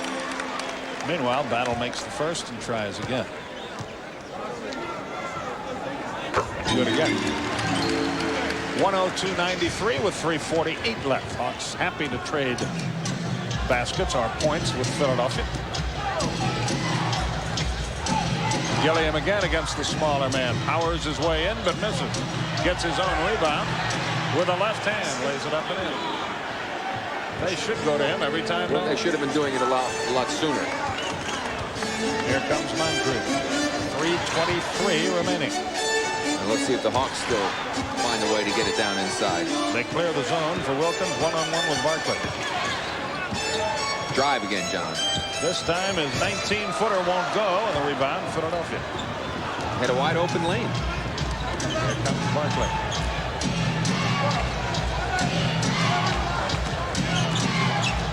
He's double teamed, jumps in, blocked by Dominique. Recovered by Hawkins for three, didn't get any. Rebound Malone.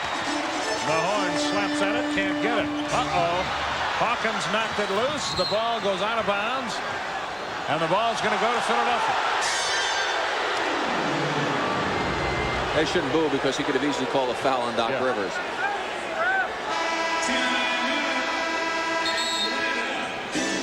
Timeout called here. 2:47 remaining.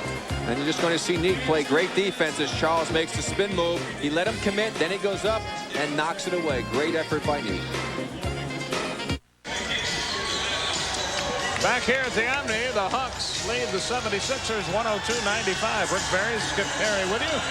We have 2:47 left.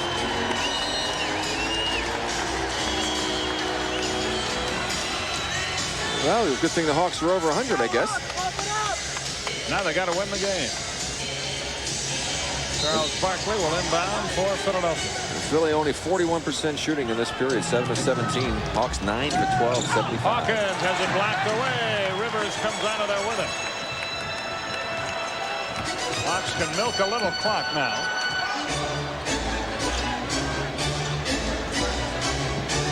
Whoops, Dominique fumbled it. Got it back to Moncrief. 8 on the shot clock. Malone backs in, shoots the jumper. Mahorn blocked it as they battle for the rebound. A foul on Atlanta, I think, on Tim McCormick. He winds up on the deck, so does Gilliam. And he got the worst of that exchange, but he came over the back before he got hit. Back down the other end, Sid Moncrief looked like he had lost his footing. Then he's able to get good elevation to try and contend. It looked like McCormick might have been the one to get a hand on the ball. Back down the other end, Moses just didn't even fake out. Rick Mahorn got it blocked, and over the back you can see there is McCormick committing the foul. His fifth. His fifth in the night. And Gilliam is at the line, and this thing isn't over yet. 2:20 left. Philadelphia 21 of 25 at the line. Gilliam has 21, and John Battle checked in. I haven't mentioned it tonight, of course, talking about the deep hole syndrome, which Philadelphia fell into, falling way behind and having to fight and scratch and battle back. But they're doing what they really need to do here. If they're going to win this game, it's probably going to happen right at the end of the ball game. For the Hawks, they, of course, don't want to allow that to happen. But Philly's in good position right at this juncture to maybe pull it off. Wilkins now against Mahorn. Barkley plays McCormick. They double Dominique. And a foul on Green. Green really upset by that one. That's his fifth. Ricky Green probably say to the officials, say, hey, I'm not strong enough to knock him down.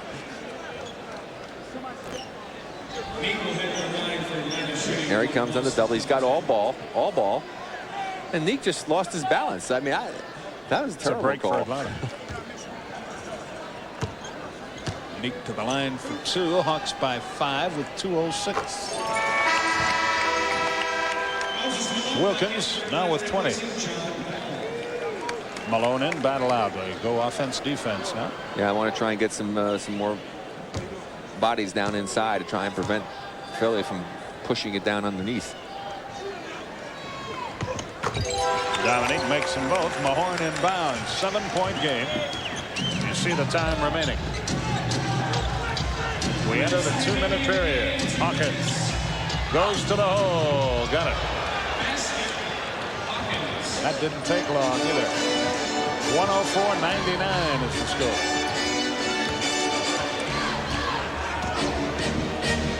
Dominique slipped and fell and lost it out of bounds. He hit a wet spot, and his feet went out from under it. Well, you're going to see Sid came off. Moses tried to get over, was waiting, trying to get for the block, but that was just an excellent play on the part of Hersey Hawkins. Used his body to fend off Malone, brought the ball out with his left hand. Excellent play. Philadelphia refuses to go away, and Mahorn inbound. So Nick should have used a little more time. There's still 14 on the shot clock. Right now the clock is your ally, so you want to use as much as you can. A basket brings the Sixers within 3. Here's Gilliam. Green. Partially blocked by Rivers. Big play for Doc. Now Atlanta can run some fun. You see the time remaining. See, they should have played in and out. Kick it back into Gilliam again. Throw it back out. They could have got a much better shot than Green forcing that one. 10 on the shot clock for Atlanta. 5, 4, 3, 2, 1. McCormick couldn't get it, and they call a foul on him, and he fouls out of the game. Well, I tell you, that one, I don't think that was a very good call, because they were both going for the ball, and he got shoved out of the way as they were making an attempt to go for the offensive rebound. Probably McCormick leaves. He had a good game. Probably because he came from the outside more. Watch the shot by Doc, which he had to take now. Now you're going to see McCormick come into the picture. Well, he did. I'm sorry, I had to take it back. Official was right. He did give him a bump. Looked like he was going for the ball, but he bumped him. Good call. It's Battle, Rivers, Wilkins, Moncrief, and Malone for Atlanta, and Gilliam misses the first free throw. Atlanta wants a 20, and they get it now with 1:05 left. 20-second timeout for Atlanta. Tim McCormick finished the night with 10 points, 5 rebounds, and an assist, and a blocked shot. So he did all right.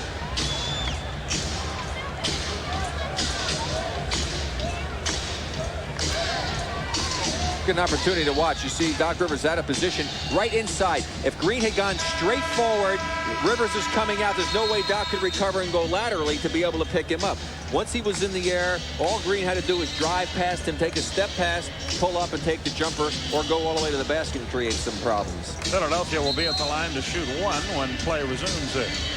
Well, if he makes it, you're down 4. You got possession of the ball, 1:05 to go. You come down, you use up as much of the clock as possible. Try to get something going to the basket so that you have a chance to go to the free throw line, or maybe even get a 3-point play. But you certainly don't want to take a quick shot, and if at all possible, you don't want to shoot the ball from the outside. Both teams are in the penalty, so that's good news for Atlanta. Gilliam makes this one. It's a 4-point game. The Hawks will cross the midcourt line with less than a minute remaining in the contest.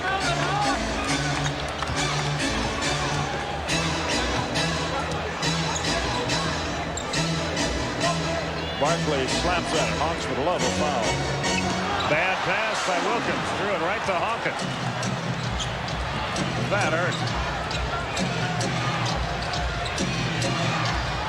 Gilliam.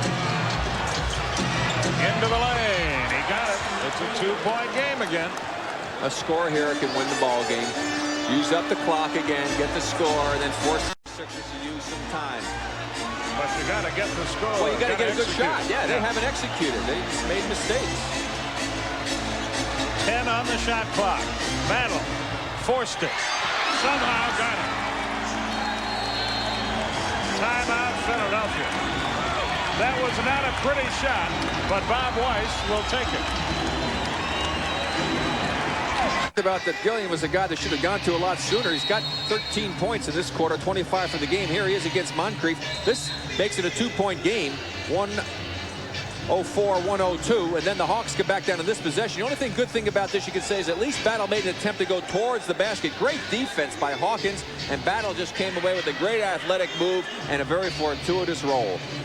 That's one of those plays where if you're the coach or the announcer or a loyal season ticket holder, you say, oh, no, nice shot. I know, and what can you say? Jimmy Lynam, I mean, Hersey Hawkins played as good a defense as you can play other than blocking the shot. Came very close to doing that. Not over yet. Make him use time. They must make him use some time, and then just be smart and make your free throws because they have to foul you. 4-3, Green didn't get any. This rebound should be the game if Atlanta can get it. They can't. Philadelphia still has it with 8 seconds, but they have to have 2 possessions unless 20-second timeout by Philadelphia. Now you think about the foul on the 3-point basket. Well, you'll get a chance to see this missed shot by Green. It's going to be Sidney Moncrief who does touch the ball last. Came right off his hand, and then he knocked it loose as Green had it. He knocked it away from Green with his left hand, and that was the last. Well, he was the last person to touch it. But right now, obviously, you try to make Philadelphia use as much time as you can. Philadelphia, if they can throw it in from out of bounds and to get a 2-point basket, they'll do that because then they have the opportunity to try and steal on an inbounds, which the Hawks would probably call timeout, get it at half court. But there's so many things that can happen in these 8 seconds. And right now, good defense by the Hawks. Try to make Philadelphia have a tough time getting it in, make them take a difficult shot, hopefully making them use as much time on the clock as possible. It doesn't matter even if they hit the 3, but you certainly don't want to give them an open shot. That's a good flick coming along next with Steve McQueen. Bullet. Now Atlanta calls timeout. Once they see the Philadelphia alignment. Boy, that 4-point play scares me ever since I saw Isaiah Thomas beat the Hawks a game here. Gosh, it's been 8 or 9 years. Well, what you do is, as Bobby Weiss, I'm sure, is telling you guys, look at guys, good, tough defense on the inbound. Don't foul a guy before the ball comes inbounds. When the guy goes up to shoot, get away from him, then screen everybody off the boards and get the rebound should they miss the shot. But do not, under any circumstances, get near somebody when they're shooting that you can foul them.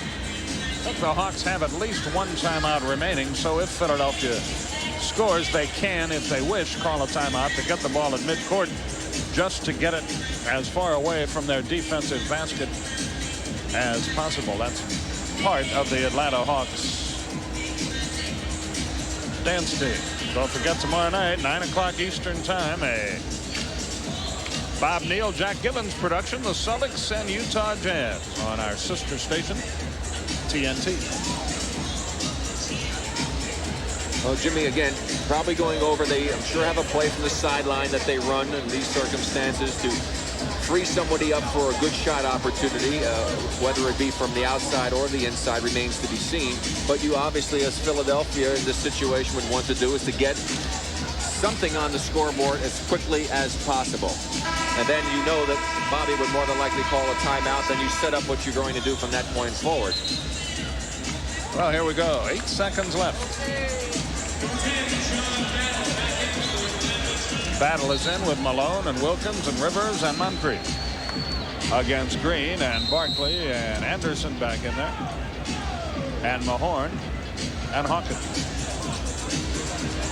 Bobby Weiss out on the court talking it over with Moses Malone. Now makes his way back to the Atlanta bench.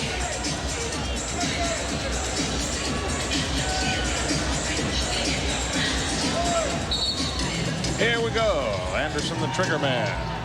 if and when he can. Up top, Barkley for three. He got him. It's a one-point game that took less than 3 seconds. And he hit one from on the other side to win the game when they came back from 18.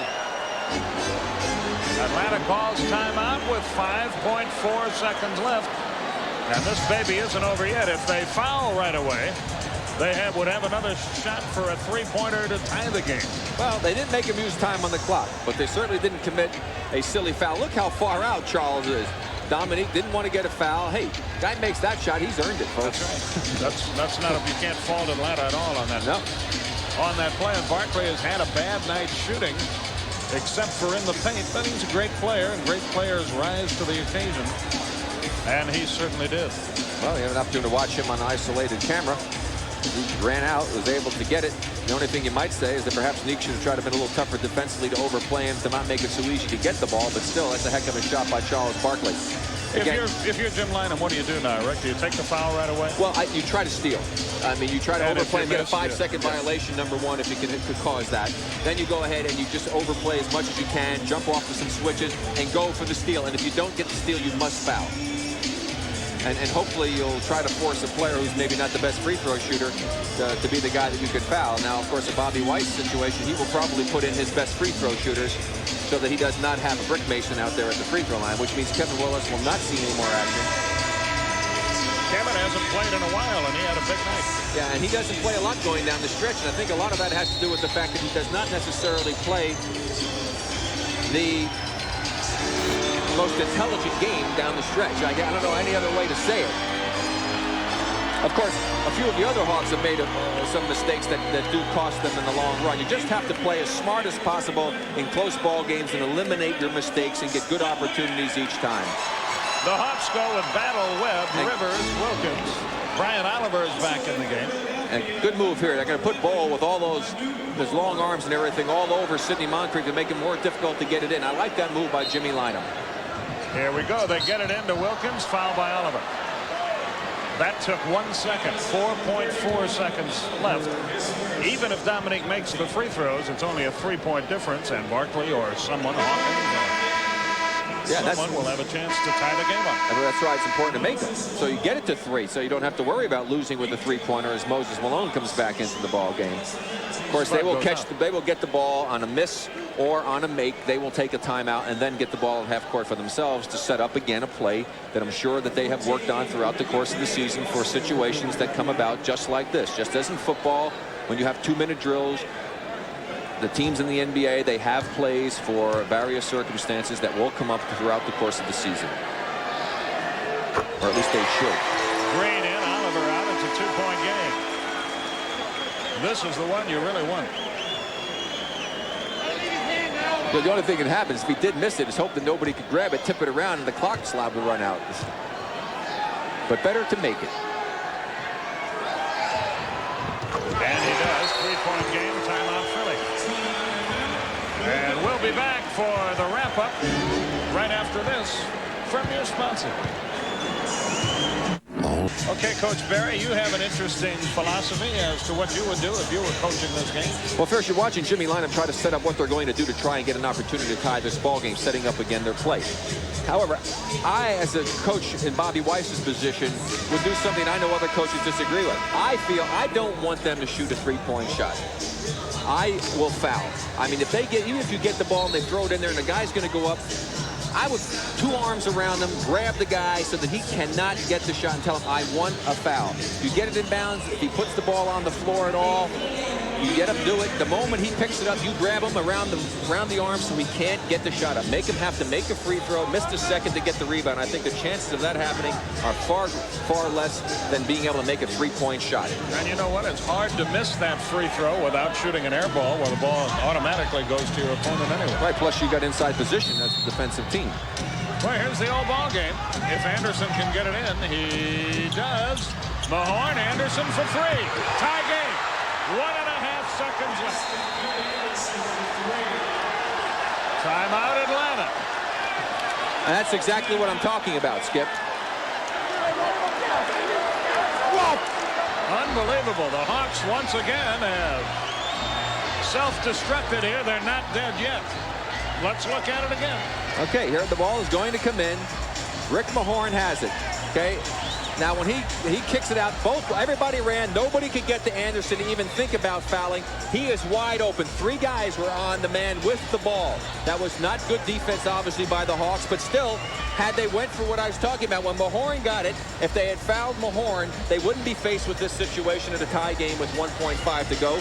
The Sixers would be faced with Mahorn having to make one, miss one, get it back, and then make a 2-pointer to tie the ball game. It backfired in that situation. That's not saying Bobby was wrong, but that's the way I believe that I would do it. Well, I'll tell you what, you see that play so many times where you forget about the guy who inbounds the ball. Yeah. And that's what Atlanta did. They forgot all about Anderson, and he drilled it. Say this for both of them, Barkley and Anderson, they had nothing but the bottom of the net. And again, though, Skip, that's another reason why, because of that happening so often, getting the guy who gets the ball inbound, that's another reason why foul. I mean, especially you had a guy like Mahorn. He's not the greatest free throw shooter in the world. Why not go ahead and make them have to do what I think is a very difficult thing to do? Make one, miss the second, and try and get that rebound. Guess what Anderson is a three-point shooter? 5 out of 32. Well, but there was nothing wrong with that one. Well, now, of course, the Hawks have to run their play that they should have for this situation to be able to break somebody open, get them the ball. There's enough time to be able to catch the ball and get a shot off. Sidney Moncrief will inbound for Atlanta. Hawks got to go in a big, big hurry here. Bowl will again play Moncrief. That's no day at the beach for Sidney. Lob pass low. Wilkins. Oh, it wouldn't go. Boy, they had a great run at it. It rolled right off the rim, and we go to overtime. We're tied at 108. Free basketball coming up, a 5-minute overtime period right after this.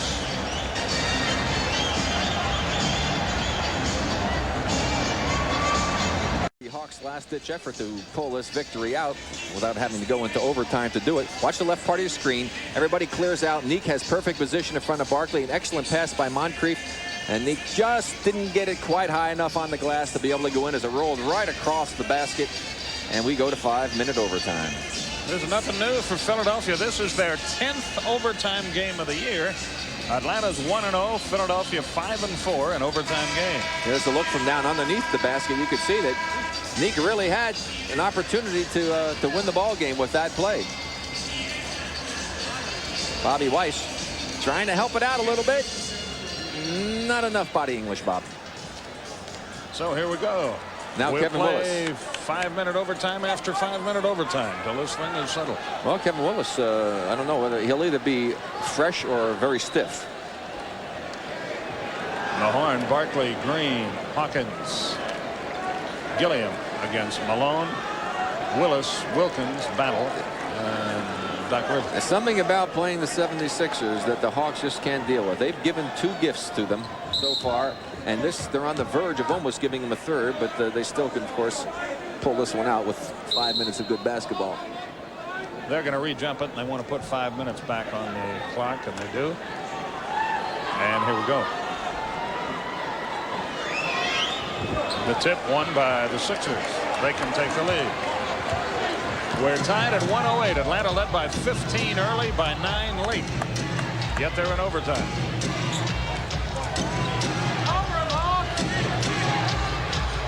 Barkley, 7 on the shot clock. He lost it. Rivers has it. He's pinned by Barkley. That'll be a foul on Charles. Loose ball foul. Atlanta gets it on the side. Charles upset with himself. Neek with some good defense. Charles just lost the handle, and Doc was right there to jump in. And you saw Charles just grab Doc, pick up the foul. So Atlanta can draw first blood in the overtime period. Willis handles it against Gilliam. Malone up top against Mahorn.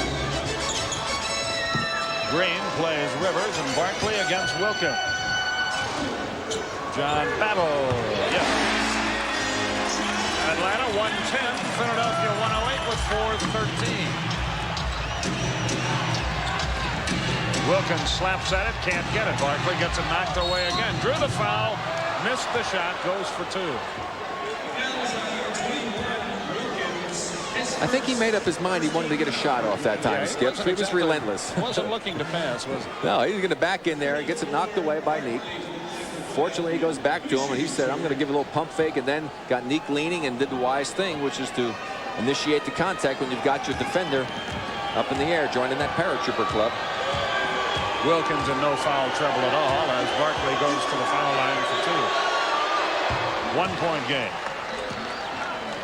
They've shot their fouls well, 24 of 29. I wouldn't be surprised if Charles missed this one. I just have a funny feeling. I've been wrong many times.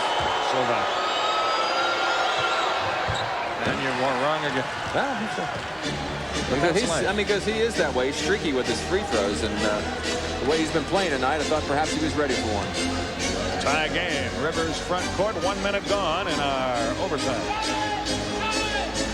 Malone against Mahorn. Wants to hit Rivers. Can't. John Battle handles the ball. Gets a Willis pick. Operates behind it. Draws a double team and looks for help. 2 on the shot clock. Willis from the parking lot. Air ball unless the ball goes to Philadelphia, and Atlanta should be ashamed of themselves. They got absolutely nothing decent in the way of offense. Don't blame Willis. He had to throw the prayer up, but he missed everything. And Philadelphia gets the ball. 3:40 left in overtime. Green to the front court. Willis and Gilliam bang at one another. Gilliam has it 18 feet away. Down low it comes to Charles against Wilkins and Willis. Air ball, rebound Malone. Terrible shot by Barkley.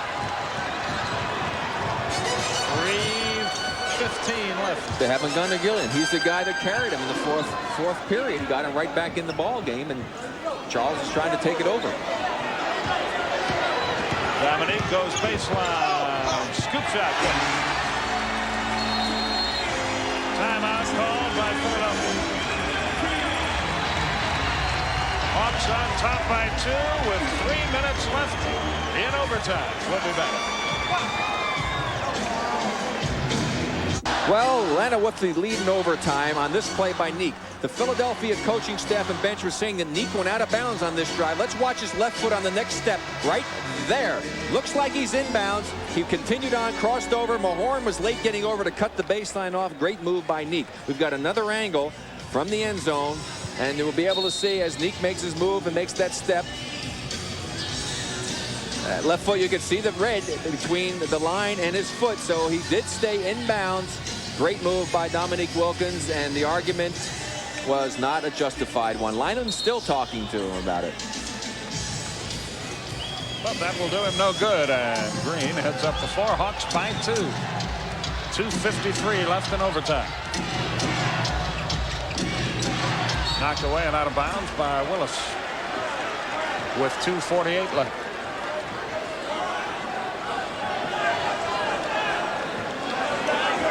.12 on the shot clock as the Sixers inbound. There goes Charles. Hangs in the air. Oh, no. That's offensive goaltending. That looked like Mahorn touched the ball in the basket. Did, but no call is forthcoming. We're tied at 112 with 2:33. I think Mahorn knew that he did it also and got away with it. Battle. Hangs in the air. Atlanta by 2. And that's what you have to do when a call goes against you. Just forget about it in this spot. You got to go from there. Atlanta's given a delay of game warning. And Philadelphia brings it up down by 2 as we near 2:15 left in the overtime. Percy Hawkins with the ball. 9 on the shot clock. Green against Malone. Barkley hawked by Wilkins. Down low. Great pass. Foul. 2 shots. Mahorn. Rivers saved the basket. Well, I like that play by Doc. Don't give up that easy 2. Make him earn it at the free throw line. Now we're going to watch again on this drive by Charles. Let's see indeed if the ball is touched by Mahorn. It's still within the cylinder right there. Yes, no question about it that he touched the ball and put it in there. That was a tough break, and that's why the foul paid off, because Mahorn missed the first one. He has one more. He can bring his team to within 1. He missed them both, and Atlanta has the rebound. But it's far from over. Don't celebrate yet.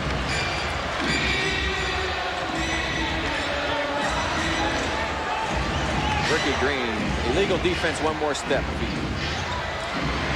Battle again. Now that's smart ball. He's got the hot hand. They've been getting the ball to him. That's the way you're supposed to play the game. Battle now with 22 points, 4 of them in overtime. We'll be back. Not over yet. The right job rotation. Watch left under the basket. 33. Hersey Hawkins going to have to come over when Ricky Green, 14, comes over to double on Neek. There goes Hawkins to get out over there. Neek with the smart play. Cross court. Late coming out. Armand Gilliam leaving John Battle wide open. He's had the hot hand.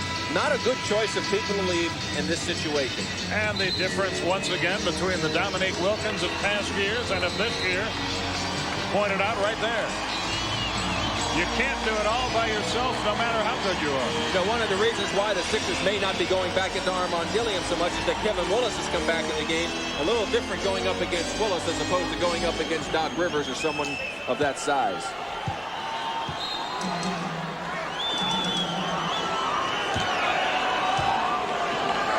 Philadelphia will inbound and bring it up the floor.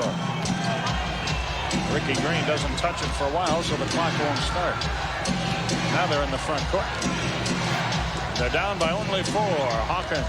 Rivers all over him again. He traveled. He traveled and got away with it. It's on the deck. Willis out of there with it. Don't get up. Jump ball. Should have given it to Doc. But still good hustle on Willis' part. Jimmy Lynam lets you know what he thinks about the sequence. Here it is again. Now watch what happened. Boom, boom, boom, boom. That's traveling. And there goes Willis with a good hustle. Right here, he needed to get the ball to Doc. Right there. Just give it to him. He wouldn't give it to him. Why do you want to keep it? He tried to get up. Gilliam can't get a shot up, at least not yet. 1:18 left. Gilliam against Willis, who's playing him well. Gilliam knocked away by Rivers. He missed it. And traveling is the call. And Doc Rivers created the travel. Got a hand in on the ball and really caused a problem that time for Gilliam. Doc Rivers with 2 big defensive plays. Webb in, Willis out for Atlanta. There we'll see an opportunity to watch again. There's Doc. See, Doc is the guy that got his hand on the ball. Back live, the Hawks bring it up the floor. 1:06 left.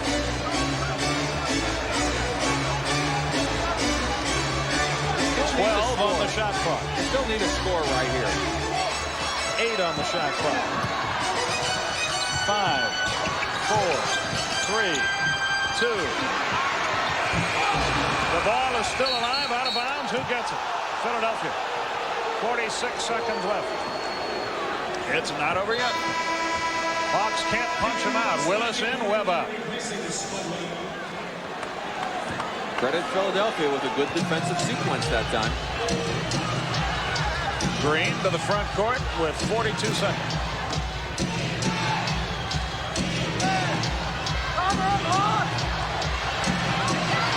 For 3, Charles again. 1:16, 1:50.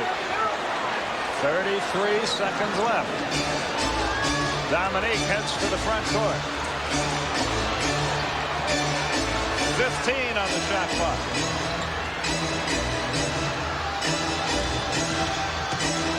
He shot it early and he missed it. Rebound. Philadelphia can take the lead. Knocked away and stolen by Wilkins. He lays it out. No good. Rebound Mahorn. Timeout Philadelphia. What was Neek thinking about? Oh, he just lost his thought process for a second. He need not have shot the ball. Just take it out. Make them foul you. Now we have virtually 6 seconds left. Atlanta by 1. Philadelphia with the ball. Let's look at all of this. Neek just said, what was I doing? You see, Doc took a very difficult shot. Too early. Yeah, too early. And then watch the nice play here. Is going to be knocked away from behind by Dominique Wilkins. Now he gets the ball, and he didn't need to do this. He probably thought he was trailing or something. He only had to just dribble away from everybody. He could have used up more time on the clock. Could have been fouled. Here's the play that brought Philadelphia to within 1. Moments before the one we just showed you. Well, he's such a good driver. You just have to be worried about him. But as soon as he backed off, Charles, he's not reluctant to shoot that 3. So once again, when it looked like the Hawks had the game in hand, now they fight for their lives. 6 seconds left, 5.9 seconds to be precise. I would assume that Philadelphia will inbound at midcourt, and they'll have a chance to get a real good shot up here. Yeah, plenty of time in 6 seconds.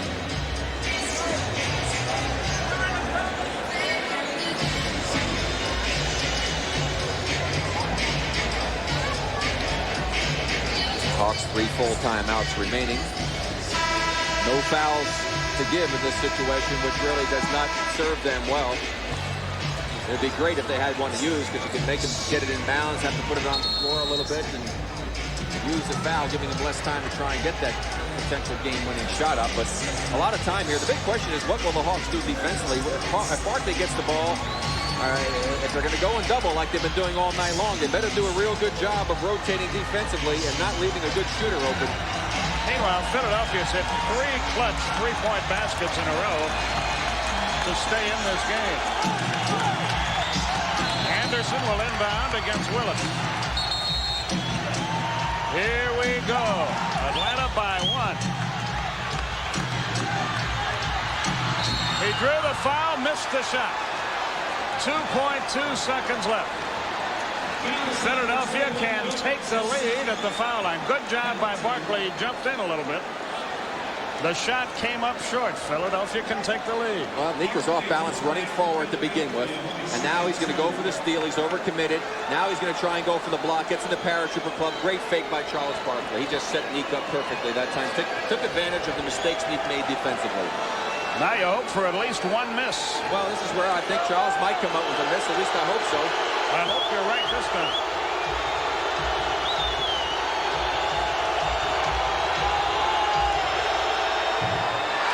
All they can do is tie.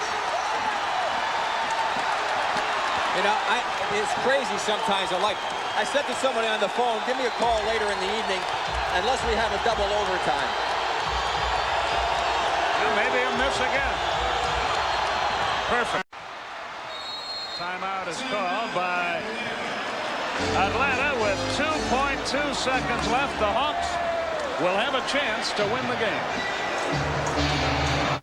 Last time they lobbed it into a post to Dominique Wilkins, and he just missed a little turnaround shot. What do you think they'll try this time, Rick? Well, they're obviously going to try to come up with a very good play to get somebody the ball in a position to get a last-ditch shot off. However, Philadelphia does have one foul to use. It'll be interesting to see if Jimmy Lynam instructs his people that if the guy puts it on the court and he's in the motion of starting to try and drive, is to maybe go ahead and grab him prior to him going into the act of shooting. Now, that gets a little hairy. Yeah, it's a little, that's a big gamble. That's a little hairy. The big key is just how well the Hawks execute something to free somebody up to be able to get a direct pass from Sidney Moncrief so they can get an opportunity to get a shot off. There's plenty of time to do that. Manute Bol is in. The Bug Moncrief will inbound it.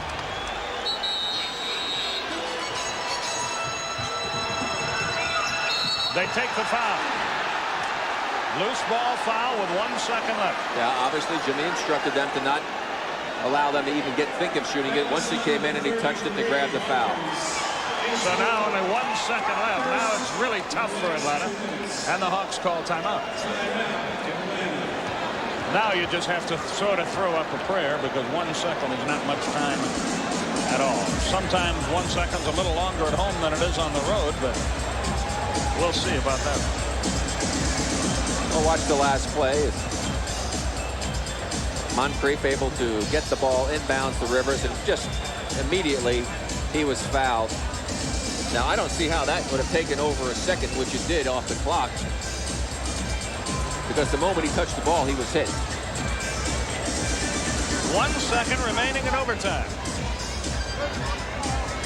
See, what you need to do in this situation is, again, if there's under 1 second, I guess the NBA's put a rule in that you can only direct the ball to the basket. You really don't have time to catch and shoot. But it's going to be almost impossible to pull this one out. It'll take a miracle play to be able to win this game in overtime. If and when this game ends, the TBS movie presentation, Bullet, starring Steve McQueen, is next. A police detective senses something's fishy behind an assignment to guard a criminal witness. Great action film. Great car chase in that one. Yeah, that's one of the game. Going up and down those hills in San Francisco, having lived out there. that could be kind of a hairy situation. They do some amazing driving, and that's chase. Especially those of us who rent cars in San Francisco. We can do our bullet impersonations from time to time. Well, we're 1 second away from a second overtime. Let's face it, Hawks led by 15 in the second quarter. Blew that lead. Led by 9 in the fourth quarter. Blew that lead. Led by 4 with less than a minute in overtime. Blew that lead and still have a chance to win the game. If not in the second overtime. Lob pass for Wilkin. Oh! Unbelievable. It would have counted, but he missed. We'll go to another overtime. Boy, is he upset with himself. It was there, and he couldn't buy it. Both times he rushed himself a bit. Here's the lob pass. The other player mistimed himself. He didn't quite have 2 hands on it. Wasn't able to get it to drop. We'll be back for 5 more minutes after this. Overtime 2 coming up. Don't forget, Hawks and Phoenix again Saturday night, 9:35 Eastern Time. Phoenix beat the Hawks here, ended their 22-game home winning streak. Atlanta beat Phoenix out there last year and would like some revenge. Well, Phoenix has knocked off a lot of teams to winning streak lately. Sure have. They've been 12-3. They are. Yeah, they've been playing really well. Have they played in Chicago yet? I think they have, but I'm not sure. Well, here we go again. 5 more minutes of overtime. They lost in Chicago this year, we understand. Here we go. OT2. Tip is won by the Sixers. Ricky Green handles the ball. Fatigue can. Yeah, well, both these teams become shot a factor now. Both teams shot exceptionally well in that first overtime, especially. Oh, Doc has been so tough. Boy, he had quick hands here in the overtime period. He has driven Hersey Hawkins nuts here tonight. He really has. He's certainly a candidate for Rick's player of the game, but we'll let Rick. Person, I won't even count that as any kind of a hint. I just mentioned that he's played very well. The tip is won by Atlanta. John Battle with it to the front court. Has Philadelphia ever led since early in the game? I don't know that they have. 6-2 they led with 9:33 left in the first quarter, obviously. Battle, not this time. Rebound Charles. Well, Ricky Green made him change that shot. So Philadelphia up the floor, and both teams have slowed things down. Both teams are tired. Hawkins for 2, didn't get any. Malone the rebound. Well, that's about as bad as I've seen Hawkins shoot the ball in a ball game. Here comes Doc. Looked like he was going to break out to start the second half, but he's cooled down again. Last time Philadelphia led, we correct ourselves, 36-34 early in the second quarter. Rivers. Atlanta by 2 again. Philadelphia unable to get over the hump. I just hope the deep hole syndrome holds true. Atlanta by 2. 118-116. Mahorn against Malone. Green, open jumper, no. Rebound. Barkley knocks it loose, but Willis has it for Atlanta. You know, after watching what they've been, well, Willis, wait till the action starts. 2-on-1. Dominique drew the foul from Mahorn. Shoots 2. You notice Neek didn't even make an effort to try and help Mahorn off the deck. No. Not the kind of guy you want to be helpful to, because he'll knock you down as soon as say hello to you. But in speaking again about, well, we'll watch the end of the play just to see Neek make a good move and no recourse for Mahorn but to hit him. But talking about Willis early in the game, that he was going to do a lot of doubling, and watching now, the other Hawks have been going and doubling down low inside. Obviously, that was part of the strategy of Bobby Weiss. So Willis may very well have been doing what the coach asked him to be doing. So might have been unwarranted criticism of Willis for his defense. Dominic makes them both. Atlanta by 4. Don't forget, Barkley missed a free throw late that might have won the game for Philadelphia. Hawkins with a 4-point game. Barkley against Wilkins. Armand Gilliam off to Green, back to Gilliam. 18-footer over Willis, went 17. Wilkins the rebound. Knocked loose from him, out of bounds. Who's going to get it? Philadelphia. Yeah, that's unbelievable. A guy gets a rebound like that and basically gets balled under the basket, and they don't call a foul. We'll watch the shot. Nick will get the rebound, and now coming in to try and take it away. Let's see. First of all, well, that was knocked away. I have to say he was not mauled. That was a good play on the part of Charles Barkley, but the Hawks still enjoy a 4-point lead, double overtime.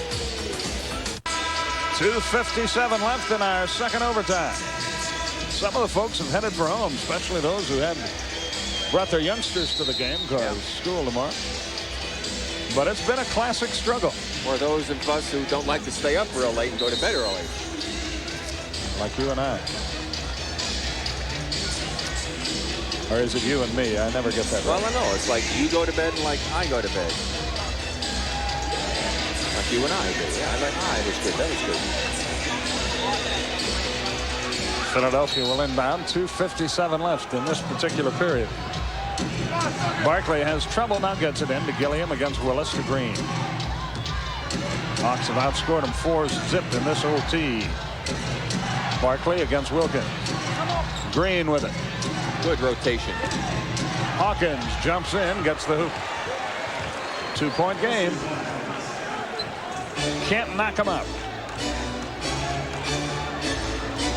Doc Rivers up the floor against Green. You see the time remaining in overtime number 2. Willis. Yes, sir. Big basket. Hawks by 4 again. Willis with 17. And a tough shot. That it was. Barkley against Dominique, who slaps at it, can't get it. Up top, Green, 18-footer. Bingo. 2-minute period. 122-120. Tim McCormick has fouled out of this game. That happened a long time ago. Willis again against Gilliam. Wheels. Knocked away by Hawkins. He and Wilkins chase it out of bounds. Atlanta's ball. 6 on the shot clock, and the Hawks have 3/4 of the court to go. Gets Spud in the game right now, but Bobby Weiss trying to get a little speed to get it up there, perhaps. Willis will go out. Now just 6 seconds for Atlanta to get a shot up. Ricky Green on Spud. Ricky Green was about as quick as Spud was in his heyday. Into Rivers, ahead to Wilkins. 2 on the shot clock as he fires. Bingo! 3-pointer. They said a 3. Now they're saying 2. 124-120. It's a 2-point basket. Green. Barkley fakes a 3. Drives. Drops it off to Mahorn. Lays it up and in. Boy, that was a big call, that 2-point basket. Well, 124-122. The official running down the court in front of the Hawk bench had 2 arms up on the 3-point signal. Jake O'Donnell said no, it was 2. Mahorn and Wilkins do. Webb drives into the lane. Up he goes. Made a great shot. Tried to draw a foul. Did not, but got a big basket. But here's Hawkins to the other end. Foul battle. 2-shot opportunity with 1:02 left. And again, they're giving him the ball on the sideline. They're calling a 2-shot foul, and they're going to give him the ball. And the ball. That's right. There we go. Watch the play underneath. It was just Spud on the other end and made that shot to give him a 4-point lead. I mean, what a break now for Philadelphia. Hawkins for 2, and Philadelphia will get the ball, and if he makes the free throw, that'll give him a chance to tie with 1:02 left. Willis about to come back in. Well, just when the Hawks seem like they have the game won, they find some way to do something to give Philadelphia a second life. And this is not the guy you want at the foul line. Willis in, Webb out. Hawkins shoots 1 more. Barkley talks with Jim Lynam and Fred Carter at the Philadelphia bench. 126-124 and Philadelphia's ball. Well, here we see again. I don't know. There used to be an old breakaway, but Battle's running right with him and just went and grabbed on. He grabbed the ball and held on to him. Now, I don't know what the difference was between that play and the one that Doc Rivers made earlier in the game because he was not in front of the defenders. Green dribbles the perimeter, less than a minute. As you see, Philly can tie it. Barkley, off balance jump shot, tie game. 50 seconds left. Can you believe this? Another 4-point lead is history in overtime. But Atlanta has the ball. 12 on the shot clock. Battle off the glass. Well, he's made 2 incredible shots with tough pressure. Timeout, Philadelphia. 33.8 left. It's far from over. We'll be back. Well, there's the story. 33.8 seconds left in double overtime. The Hawks with a 2-point lead. They were tied just a moment ago at 126 as a result of this play by Charles Barkley against some tough defense by Neek and also Kevin Willis, and he's very excited about that. But down the other end, John Battle, who, well, it seemed like an eternity ago, made an incredible shot in a clutch situation with Hersey Hawkins all over him. Hawkins with good defense again, shuts him off. He's in his face, and look at this, off the glass. Hawkins probably saying to himself, what do I have to do to get this guy to miss a shot? And that's why you see, because Kevin used to be a head coach, that's why he's great. It's a game like this. This will make you great quickly as a coach.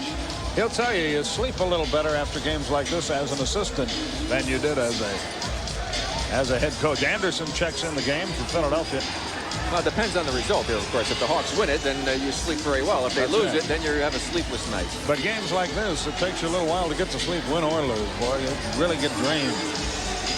Gilliam is out of the game for Philadelphia. They bring it up, and they trail by 2.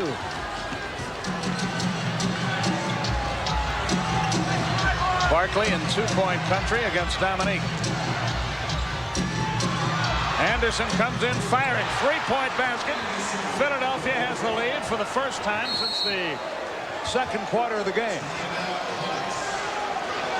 129-128, and he just came back in the game. It's like he'd never been gone. He drilled it from the far corner in Philadelphia. Last led 36-34. Well, they've hit the big threes when they needed it, but there's the rotation again. Willis late getting out and hits his favorite spot over there in that left corner, and he just was planted waiting for the ball. That's not the guy you want to leave open.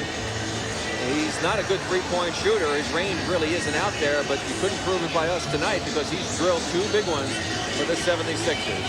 Once again, Philadelphia has committed only 1 team foul, so if they wish, they have a foul to take. It's a 1-point game. Hawks have a lot of time here. But they trail for the first time since early in the second quarter. Unbelievable. They've had, again, well, I guess we're beating a dead horse, but they had time after time. They could have blown this thing wide open. They never have gotten it done. Should have won this game on numerous occasions, but they still face an uphill battle right now as they look at a 1-point deficit. Now the big decision for Bobby Weiss is, when do you take the shot? Do you take the shot with enough time so that should you miss it, you have the opportunity for an offensive rebound? Or also, if you take it and you get a quick one, you could take it if you were not to score. You could play tough defense, still foul, and afford yourself the opportunity of being down only 2 or 3, depending if they make their free throws. A lot of questions now that a lot of, I should say, decisions that Bobby has to make here in regards to which way they want to go. Tell you what, Philadelphia, people will tell you, Philadelphia people will tell you, has not been playing well, but they've played a heck of a game tonight. They could have packed it in on numerous occasions, but they have not done so. I tell you, both these teams have been unbelievable. 4 for 7 for Atlanta in the first overtime, 5 for 6 in the second overtime. Philly 2 for 3 and 5 for 8. Excellent. Here we go. Webb against Green. 15. Foul, Barkley. They had the foul to take first of the 2-minute period. Atlanta gets the ball on the side. 13.3 seconds left. I think he took it too early, Skip. Out there, Dominique really wasn't even a threat. They could have used more time on the clock. There's still plenty of time now. And penalty from here on out, and Webb throws it away. And a foul. They have to foul right away. Anderson crosses the line. There's the foul with 8.3 seconds left. Now Anderson has to make the free throws, and if he does, then Atlanta has to go for a 3-point basket, and Willis will come in and Webb will go out. That's a great play by Hersey Hawkins, anticipating the pass, and Spud obviously with a very poor decision that time, but the Hawks didn't do a very good job of getting somebody open. So now Anderson goes to the foul line, and these are big ones. If he makes them both, he forces Atlanta to go for the three-point basket. If they drive for the basket, I would assume Philadelphia would let him have it. But first, he has to make the free throw. It's a two-point game. Philadelphia's biggest lead was at 6-2. Anderson tries again.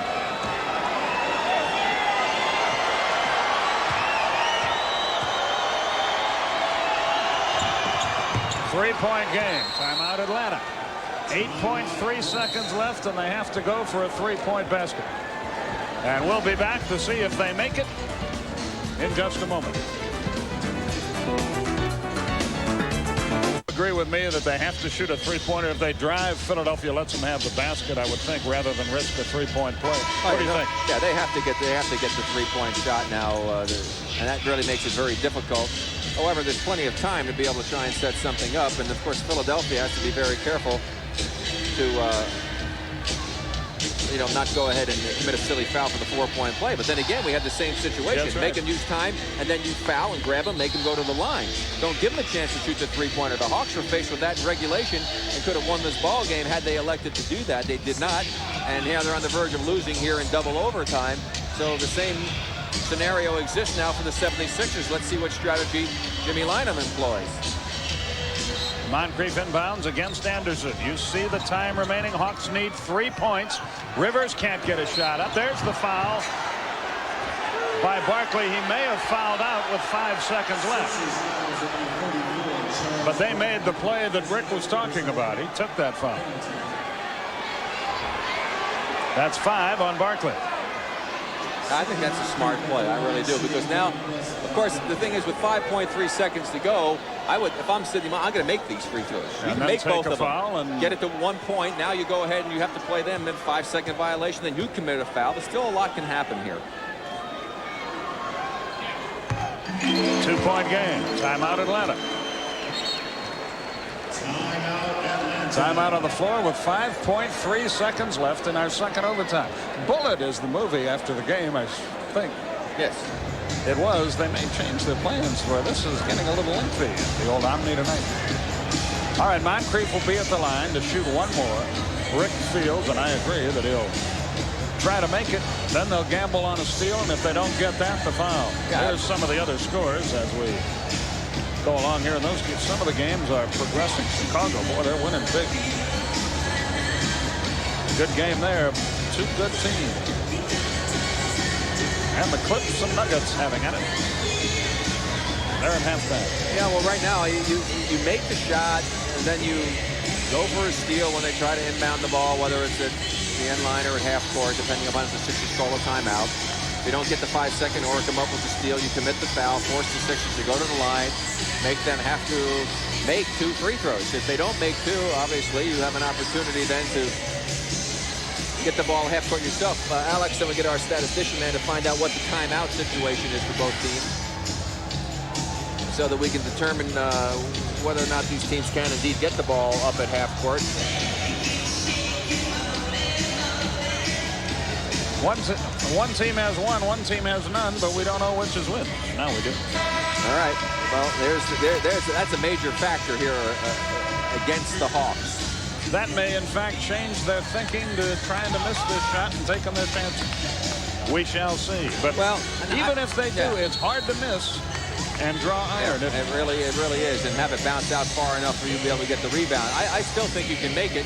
Go for the 5-second violation, or if not, you try to get the steal, commit an immediate foul. Even that's only going to take. You'll still be 4 point some odd seconds left, and that's enough time to get the ball down and have one last ditch effort. Dwayne Farrell checks in for the first time tonight for Atlanta.